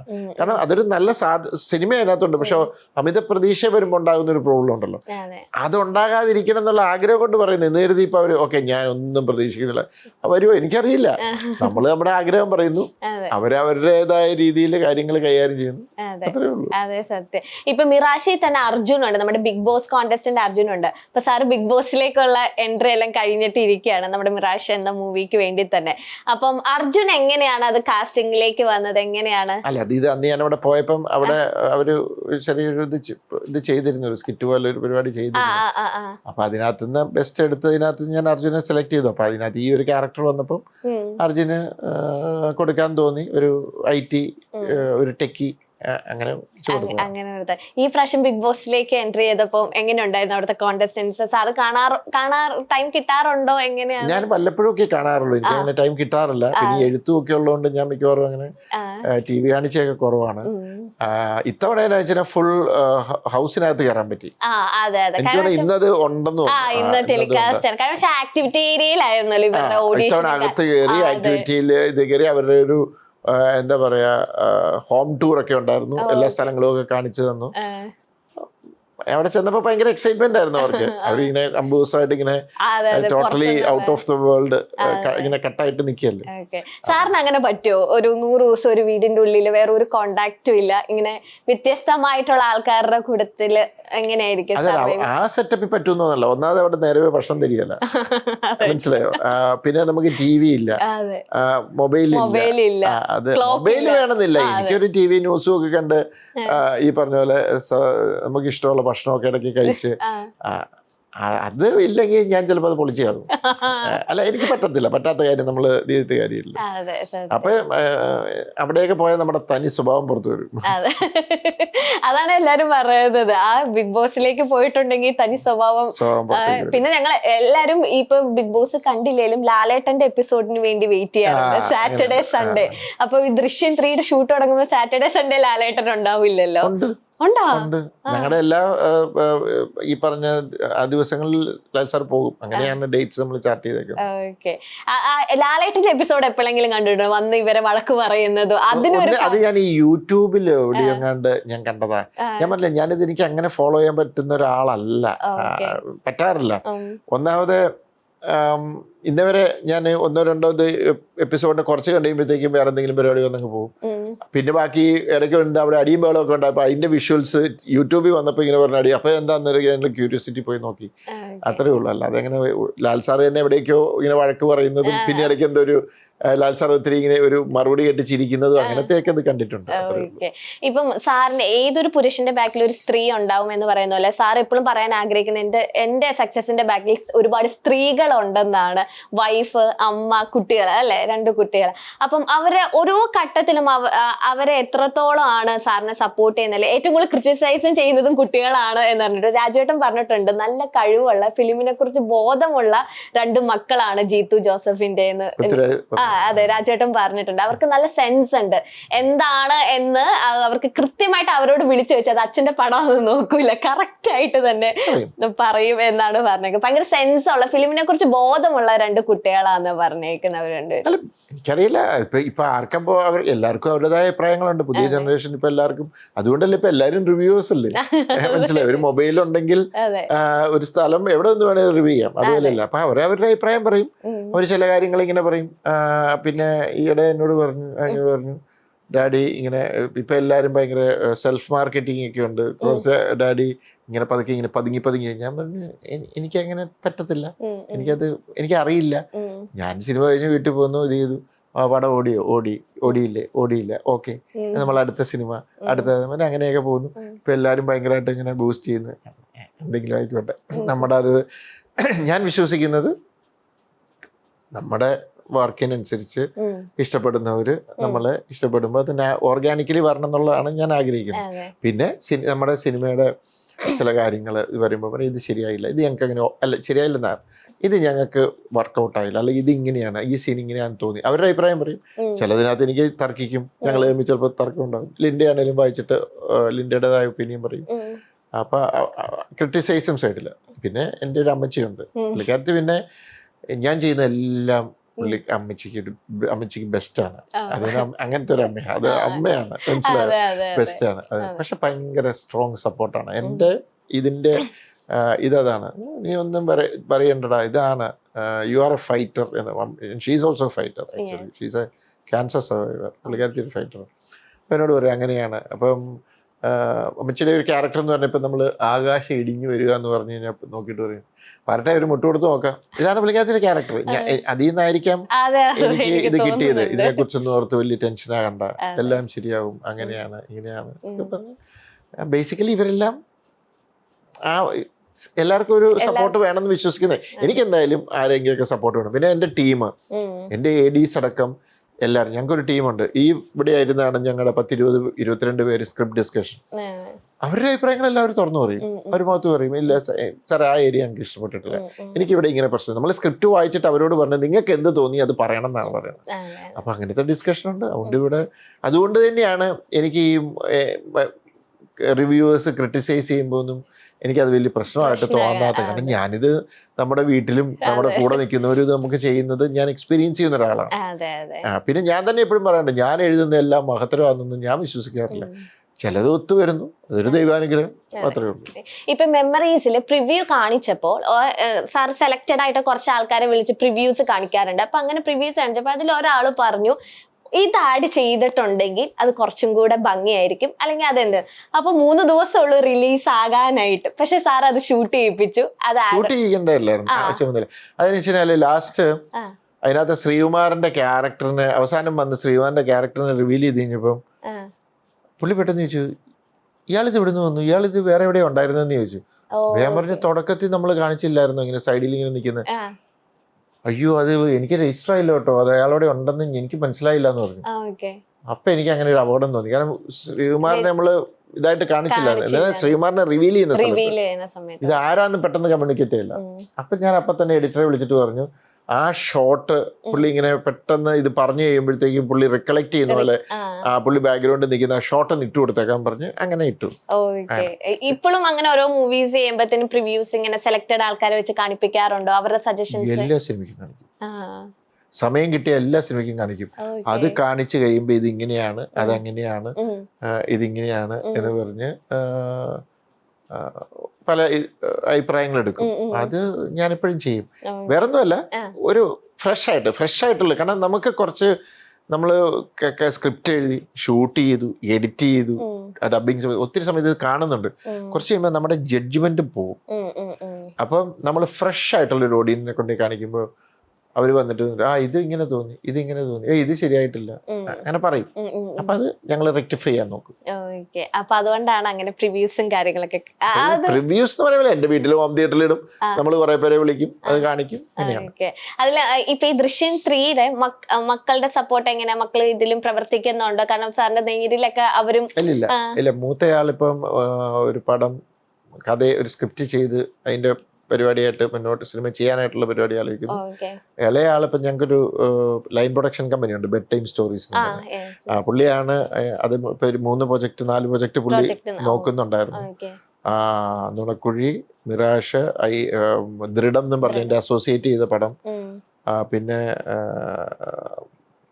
വലതുവശത്തെ കള്ളൻ, പിന്നെ വേറെയും പ്രൊജക്ട്സുകള് പുള്ളി കെറ്റീന, ഇളയമോള് പേര് കെറ്റീനയുടെ നേതൃത്വത്തിലാണ് ഇപ്പൊ നമ്മളൊരു ടീം ഉണ്ടാക്കിയത്. സ്ക്രിപ്റ്റുകൾ പുറത്തുനിന്ന് എടുത്ത് വായിച്ച് കേട്ട് ഡിസ്കഷൻ ഇട്ട് അപ്പം അങ്ങനെ ഒരു പരിപാടി നടക്കുന്നുണ്ട്. അപ്പൊ പുള്ളിക്കാരത്തി അതിലാണ്. അപ്പൊ അതുകൊണ്ട് ഇതിനകത്തൊന്നും പിന്നെ ദൃശ്യം ടോട്ടലി അതിന്റെ പ്രൊഡക്ഷനും ഒക്കെ ആന്റണിയാണ്. പക്ഷെ ആന്റണിയും കെറ്റീനയുടെ ആയിട്ട് എപ്പോഴും ആന്റണി മോളോടുകൂടെ അപ്പൊ അവളിപ്പോ ഓൾറെഡി ഇതിനകത്ത് കമ്മിറ്റഡ് ആയിട്ട്. ചേച്ചി കോസ്റ്റ്യൂം ഡിസൈനർ നേരത്തെ ചേച്ചിയാണോ? എങ്ങനെയാ? ചേച്ചി തന്നെയാണോ? ഓക്കെ. അപ്പം ഈ ചേച്ചി പറയണ കേട്ടിട്ടുണ്ട്, ഞാൻ കോസ്റ്റ്യൂം ഡിസൈനർ ആകുമ്പോൾ വേറെ ഡയറക്ടേഴ്സിന്റെ ഒപ്പം വർക്ക് ചെയ്യുമ്പോൾ എനിക്ക് അത്രയും ടെൻഷനില്ല. പക്ഷെ സ്വന്തം ഭർത്താവിന്റെ തന്നെ മൂവിയിൽ ചെയ്യുമ്പോൾ ടെൻഷൻ. കാരണം ചീത്ത കൂടുതൽ കേൾക്കും, അല്ലെങ്കിൽ ആളുടെ ആ ഒരു നെയിം അല്ലെങ്കിൽ ബ്രാൻഡ് നെയിം നിലനിർത്തിക്കൊണ്ട് വേണം ചെയ്യാനായിട്ട്. ഇപ്പൊ ആ ടെൻഷൻ ഫ്രീയിൽ തന്നെയാണ്. ബ്രാൻഡ് നെയിമിന്റെ ഒന്നുമല്ല. എന്റെ ഒരു ക്യാരക്ടർ ശരിയാണ്, പുള്ളിക്കാരത്തി തെറ്റ് ചെയ്താൽ ഞാൻ മറ്റാരോട് പറയുന്നതിനൊക്കെ കൂടുതൽ പറയും. കാരണം അപ്പോഴേ ബാക്കിയുള്ളവർക്ക് മനസ്സിലാവും, അയ്യോ സ്വന്തം ഭാര്യയോട് തന്നെ ഇത്രയും വഴക്കുണ്ട്, അപ്പം നമ്മുടെ തെറ്റ് എനിക്കത് ചെയ്യാം. ഞാൻ ലൊക്കേഷനിൽ വന്നു കഴിഞ്ഞാൽ അവിടെ ഭാര്യ ഭർത്താവുന്നില്ല, ഷീസ് ദ കോസ്റ്റ്യൂം ഡിസൈനർ, ഞാൻ എൻ്റെ ഇത്. അപ്പൊ അത് പറയും, അങ്ങനെയല്ലേ വേണ്ടത്. അതെ അതെ. സാറ് ഏറ്റവും കൂടുതൽ ഭയങ്കര ഹൈപ്പർ ആവുന്ന ഏത് സിറ്റുവേഷനിലേക്ക്, അങ്ങനെ ഭയങ്കര ഹൈപ്പറിലേക്ക് പോകാറുണ്ടോ? അങ്ങനത്തെ ഒരു ക്യാരക്ടർ ആണോ സാറിന്റെ? ഹൈപ്പർ ഒന്നും അല്ല, സത്യമായിട്ട് മടിയനാ. എനിക്ക് ഏറ്റവും ഇഷ്ടം എന്ന് പറഞ്ഞത് സ്പോർട്സ് ആയിരുന്നു. സ്പോർട്സ് കണ്ടാൽ ഞാൻ എവിടെയും ഫുട്ബോൾ കളിക്കാനും ഷട്ടിൽ കളിക്കാനും ചാടി അവിടെ വല്ലാത്തൊരു സ്പിരിറ്റാ. അല്ലെങ്കിൽ ഇങ്ങനെ ചില സമയത്തൊക്കെ മടി എന്നൊക്കെ പറഞ്ഞ പണ്ടൊക്കെ ഇങ്ങനെ ഇരുന്നിട്ട് ഇവിടെ ഒരു ഇതിരിക്കുകയാണെങ്കിൽ മക്കളോ ആരെങ്കിലും പോലും വളരെ നന്നെടുത്ത് അങ്ങനത്തെ മടിയൻ ഉള്ള ആളായിരുന്നു. പക്ഷെ കുറച്ച് കഴിഞ്ഞപ്പോഴത്തെ ഇപ്പം മക്കളും ഭാര്യയൊക്കെ റിയാക്ട് ചെയ്യാൻ തുടങ്ങി. തന്നെ താങ്ങ് എടുത്തുകൂടെ എനിക്ക് പഴയ ഒരു പ്രതാപമൊക്കെ നഷ്ടപ്പെട്ടു തുടങ്ങി. അപ്പൊ അത് കാരണം പിന്നെ ഞാൻ ആലോചിച്ചു, അങ്ങനെയല്ലേ നമ്മൾ കുറച്ചുകൂടെ ഇൻഡിപെൻഡന്റ് ആണല്ലോ. അപ്പൊ ഞാൻ എന്റെ കാര്യങ്ങളൊക്കെ തന്നെ ചെയ്യുന്നു. ഇത്രയും മടിയുള്ള ആളാണോ ഈ മൂവീസിൽ? ഇത്രയും എഴുത്തിന് വരെ ഭയങ്കര മടിയുള്ള. അതെന്റെ എന്റെ മദറിനൊക്കെ ഭയങ്കര സർപ്രൈസ് ആയിരുന്നു.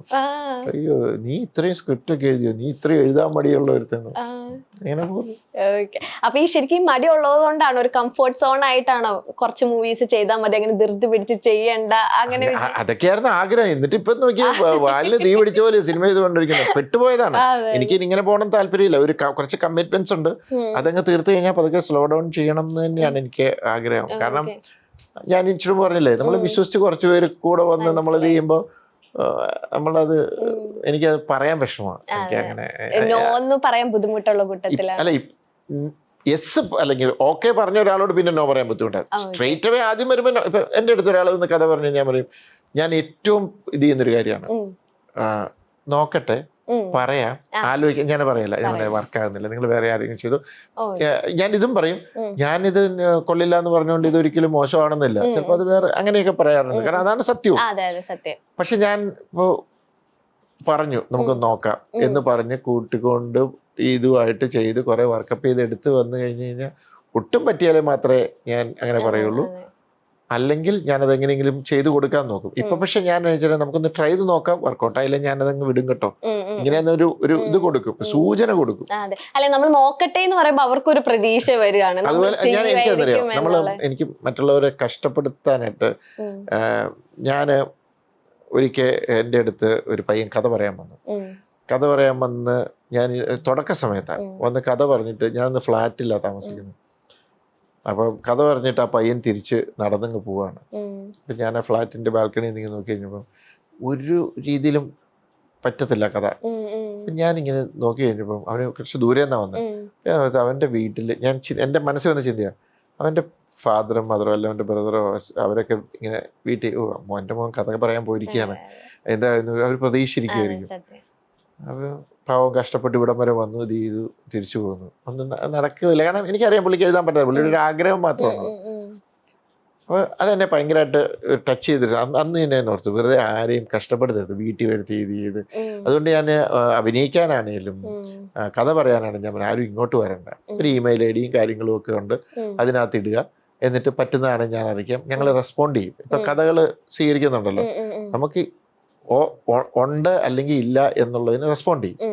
പക്ഷെ ഇപ്പോൾ ഒരു കുഴപ്പം വെച്ചാൽ കഥകൾ വന്ന് ഫ്ലഡ് ചെയ്തിട്ട് ഇപ്പം നിങ്ങളൊരു കഥ അയച്ചു കഴിഞ്ഞാൽ ചിലപ്പോൾ ഇത് വായിക്കാൻ പറ്റുന്ന 2 മാസം കഴിഞ്ഞിട്ടായിരിക്കും. അപ്പൊ ഇവര് അയച്ച ഉടനെ വിളി തുടങ്ങും. പക്ഷെ നമുക്ക് അങ്ങനെ ചെയ്യാൻ പറ്റില്ല. അതുകൊണ്ട് ഇപ്പൊ തൽക്കാലം കുറച്ച് നിർത്തി വെച്ചിരിക്കുക, ഉള്ളതൊന്നും വായിച്ചു തീർക്കരുത്. എന്നിട്ട് ഞങ്ങൾ കമ്മ്യൂണിക്കേറ്റ് ചെയ്യും, ഇല്ല അല്ലെ ഉണ്ട്. കാരണം ആ വന്ന വ്യക്തിക്ക് ഒരു ആൻസർ വേണ്ടേ, ഇല്ലെങ്കിൽ അടുത്ത ആളിലേക്ക് പോകണ്ടേ. അപ്പൊ അങ്ങനത്തേക്കൊരു, അതുകൊണ്ട് ഞാൻ ഇവിടെ ആരും അഭിനയിക്കാൻ, ഞാൻ ഇങ്ങോട്ട് വരുമ്പോൾ ഞാൻ പറയും ഇങ്ങോട്ട് വരരുത്, ഞാൻ മെയിൽ ഐ ഡി തരാം, ഫോട്ടോ കിട്ടും. എല്ലാ സിനിമ തുടങ്ങുന്നതിന് മുമ്പ് ഞാനത് നോക്കുന്നുണ്ട്. നമ്മുടെ ചെറിയ ചെറിയ എന്തെങ്കിലും വേഷങ്ങളൊക്കെ കൊടുത്ത് അങ്ങനെയും ശ്രമിക്കുന്നുണ്ട്, നമ്മളാൽ പറ്റുന്നത് ചെയ്യാനായിട്ടുള്ള ശ്രമം. ഈ സാറിന് റീമേക്ക് മൂവീസ് അല്ലെങ്കിൽ അന്യഭാഷ, ഇപ്പൊ ഹിന്ദിയിൽ റീമേക്ക് ഒക്കെ ചെയ്യുന്ന പോലെ ആ റീമേക്ക് മൂവി ഡയറക്റ്റ് ചെയ്യുന്നതിനോട് താല്പര്യം ഇല്ല എന്ന് പറഞ്ഞു. അല്ല, അത് ഞാൻ ബോഡി ചെയ്യരുതായിരുന്നു.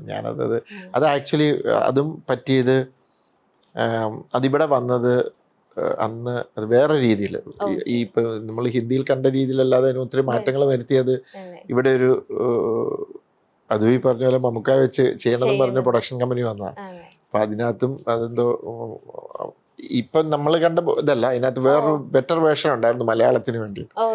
അത് പക്ഷെ അത് കഴിഞ്ഞിട്ട് അത് വർക്കൗട്ട് ആയില്ല. അത് കഴിഞ്ഞ് തിരിച്ചത് ഹിന്ദിയിലേക്ക് തന്നെ പോയി. അവസാനം അവർ പറഞ്ഞു നമുക്ക് ഹിന്ദിയിലെ പോലെ മറ്റേ ഇതുപോലെ തന്നെ ചെയ്യാന്നും പറഞ്ഞുകൊണ്ട് ഞാൻ പിന്നെ ഈ പറഞ്ഞ പോലെയാ കമ്മിറ്റ്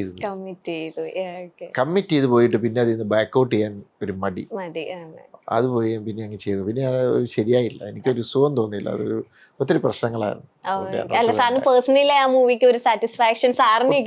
കാരണം ഞാനത് അതിനകത്ത് ഒത്തിരി പ്രശ്നങ്ങളുണ്ടായി.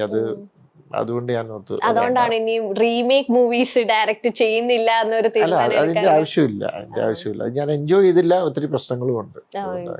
ഇപ്പൊ ലാസ്റ്റ് ഞാൻ ഒരു ക്വസ്റ്റ്യനും കൂടെ ചോദിക്കുകയാണ്. കാരണം ഇത് ദൃശ്യം ആദ്യം മമ്മൂക്കേനെ ആയിരുന്നു അല്ലെ ഉദ്ദേശിച്ചിരുന്ന കാര്യങ്ങളൊക്കെ. മമ്മൂക്കേനെ വെച്ച് മൂവി ചെയ്യണമെന്ന് വളരെ ആഗ്രഹിക്കുന്ന ഒരു വ്യക്തിയാണ് സാറ്.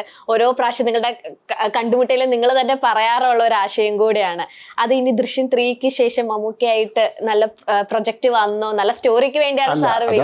അതാണ് എനിക്കിപ്പം ഞാൻ 1-2 സ്റ്റോറി ഇത് ചെയ്തപ്പോഴൊക്കെ ഞാൻ അദ്ദേഹത്തിന്റെ അടുത്ത് ചെന്നിരുന്നു. അപ്പൊ പല കാരണങ്ങൾ കൊണ്ട് അദ്ദേഹത്തിന് ചെയ്യാൻ പറ്റിയില്ല. അപ്പൊ നല്ലൊരു കഥ വന്നാൽ, അദ്ദേഹത്തിന് പറ്റുന്ന കഥ വന്നാൽ ഞാൻ ഇനിയും അപ്രോച്ച് ചെയ്യും. ഡെഫിനറ്റ്ലി, ഒരു സംശയവും വേണ്ട. എനിക്ക് വലിയൊരു ആഗ്രഹമല്ല അദ്ദേഹത്തിൻ്റെ കൂടെ വർക്ക് ചെയ്യാൻ പറ്റുന്നത്. കാരണം എവിടെ വെച്ച് കണ്ടാലും വലിയ കാര്യമാണ്. എന്നാടാ എവിടെയോ ഒരു ഭയങ്കര ഒരു പടം എന്താ വർക്ക് ചെയ്യില്ല, ഒരു സ്നേഹവും ഒരു എന്നിട്ട് എന്താ അതിന്റെ കഥ അങ്ങനെയൊക്കെ ചോദിക്കും.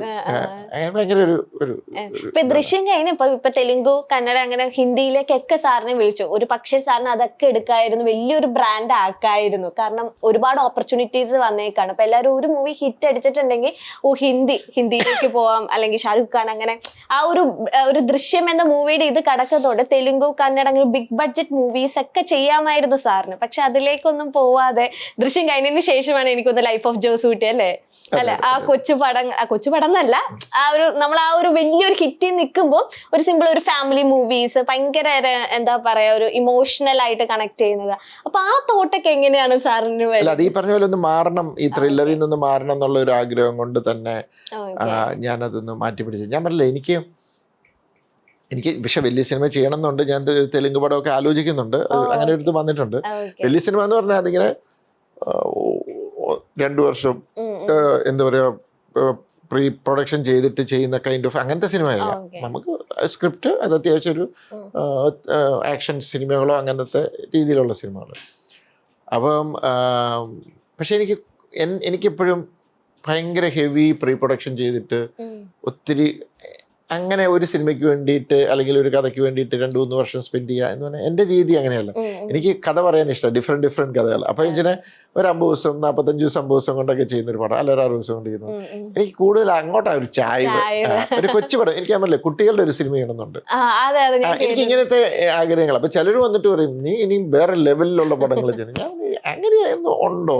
നമുക്കൊരു സിനിമ ചെയ്യണം തോന്നി, ഒരു കഥ എടുത്തു, ആ കഥ ചെയ്യണം തോന്നി. അല്ലാതെ ഒരു ആർട്ടിസ്റ്റിന്റെ ഡേറ്റ് ഉണ്ടെന്ന് ആർട്ടിസ്റ്റിന് വേണ്ടിയിട്ടൊരു കഥ ഉണ്ടാക്കിയേക്കാം. എൻ്റെ രീതി അതല്ല. എനിക്ക് ചിലപ്പോൾ ഒരു കൊച്ചു സിനിമ കാണുമ്പോൾ ആ കഥ ഇഷ്ടപ്പെട്ടാൽ ഞാൻ അതിൽ പോകും, അത് ചിലപ്പോൾ ചെയ്യും. ചിലപ്പോൾ അത് വർക്കൗട്ട് ആയില്ലായിരിക്കും, പക്ഷെ അതെന്റെ ഒരു ആഗ്രഹമാണ്. ഒരു സൂപ്പർ ഹീറോ മൂവി ചെയ്യണമെന്ന് ആഗ്രഹമുണ്ടോ? പ്ലോട്ട് അങ്ങനെ എന്തെങ്കിലും മനസ്സിൽ? അതാ ഞാൻ പറഞ്ഞു, ഞാൻ അങ്ങനെയൊന്നും പ്ലാൻ ചെയ്യുന്ന ഒരാളല്ല. അപ്പൊ എന്നോട് ചോദിച്ചു യൂണിവേഴ്സ് ബിൽഡ് ചെയ്യുന്നു. ഞാൻ പറഞ്ഞു എനിക്ക് അങ്ങനെയൊന്നുമില്ല. ഇപ്പൊ നാളെ ഒരു സിനിമ ചെയ്തു വരുമ്പോ അതിനകത്ത് എന്റെ സിനിമകളിലെ ക്യാരക്ടേഴ്സിനെ കൊണ്ടുവന്നാൽ അത് വേറൊരു അങ്ങനെ വന്നാൽ ചിലപ്പോൾ ഞാൻ ആലോചിക്കാം. അല്ലാതെ ഒരു യൂണിവേഴ്സൽ സിനിമ ചെയ്തേക്കാം, അല്ലെങ്കിൽ ഒരു സൂപ്പർ ഹീറോ ചെയ്തേക്കാം, അങ്ങനത്തെ ഒരു കൈൻഡ് ഓഫ് ചിന്താഗതി അല്ല എൻ്റെ. അപ്പം താങ്ക് യു സാർ. കാരണം ഞാൻ തുടക്കത്തിൽ പറഞ്ഞ പോലെ തന്നെ ദൃശ്യം 3 ഇന്ന് പൂജയൊക്കെ കഴിഞ്ഞ് സാർ ഭയങ്കര ബിസി ആയിട്ടും സാറിന് എങ്ങനെ നന്ദി പറയണമെന്ന് അറിയില്ല. കാരണം ആരും ചെയ്യാത്ത കാര്യമാണ്. കാരണം വീട്ടിലേക്ക് വന്ന് കയറിയുള്ളൂ, അപ്പം തന്നെ ഇന്റർവ്യൂവിന് വന്നിരുന്നു. ഇപ്പൊ ദൃശ്യം 3 ഭയങ്കര സക്സസ് ആവട്ടെ. ഞങ്ങളുടെ എല്ലാവരുടെയും പ്രാർത്ഥന, മലയാളി പ്രേക്ഷകരുടെ എല്ലാവരുടെയും പ്രാർത്ഥനയും സപ്പോർട്ട് എപ്പോഴും ജിത്തു സാറിന്റെ ഒപ്പം ഉണ്ടാവും. ഞങ്ങൾക്ക് ഇത്രയും നേരം ടൈം തന്നതിന് thank you so much. Thank you sir. Thank you.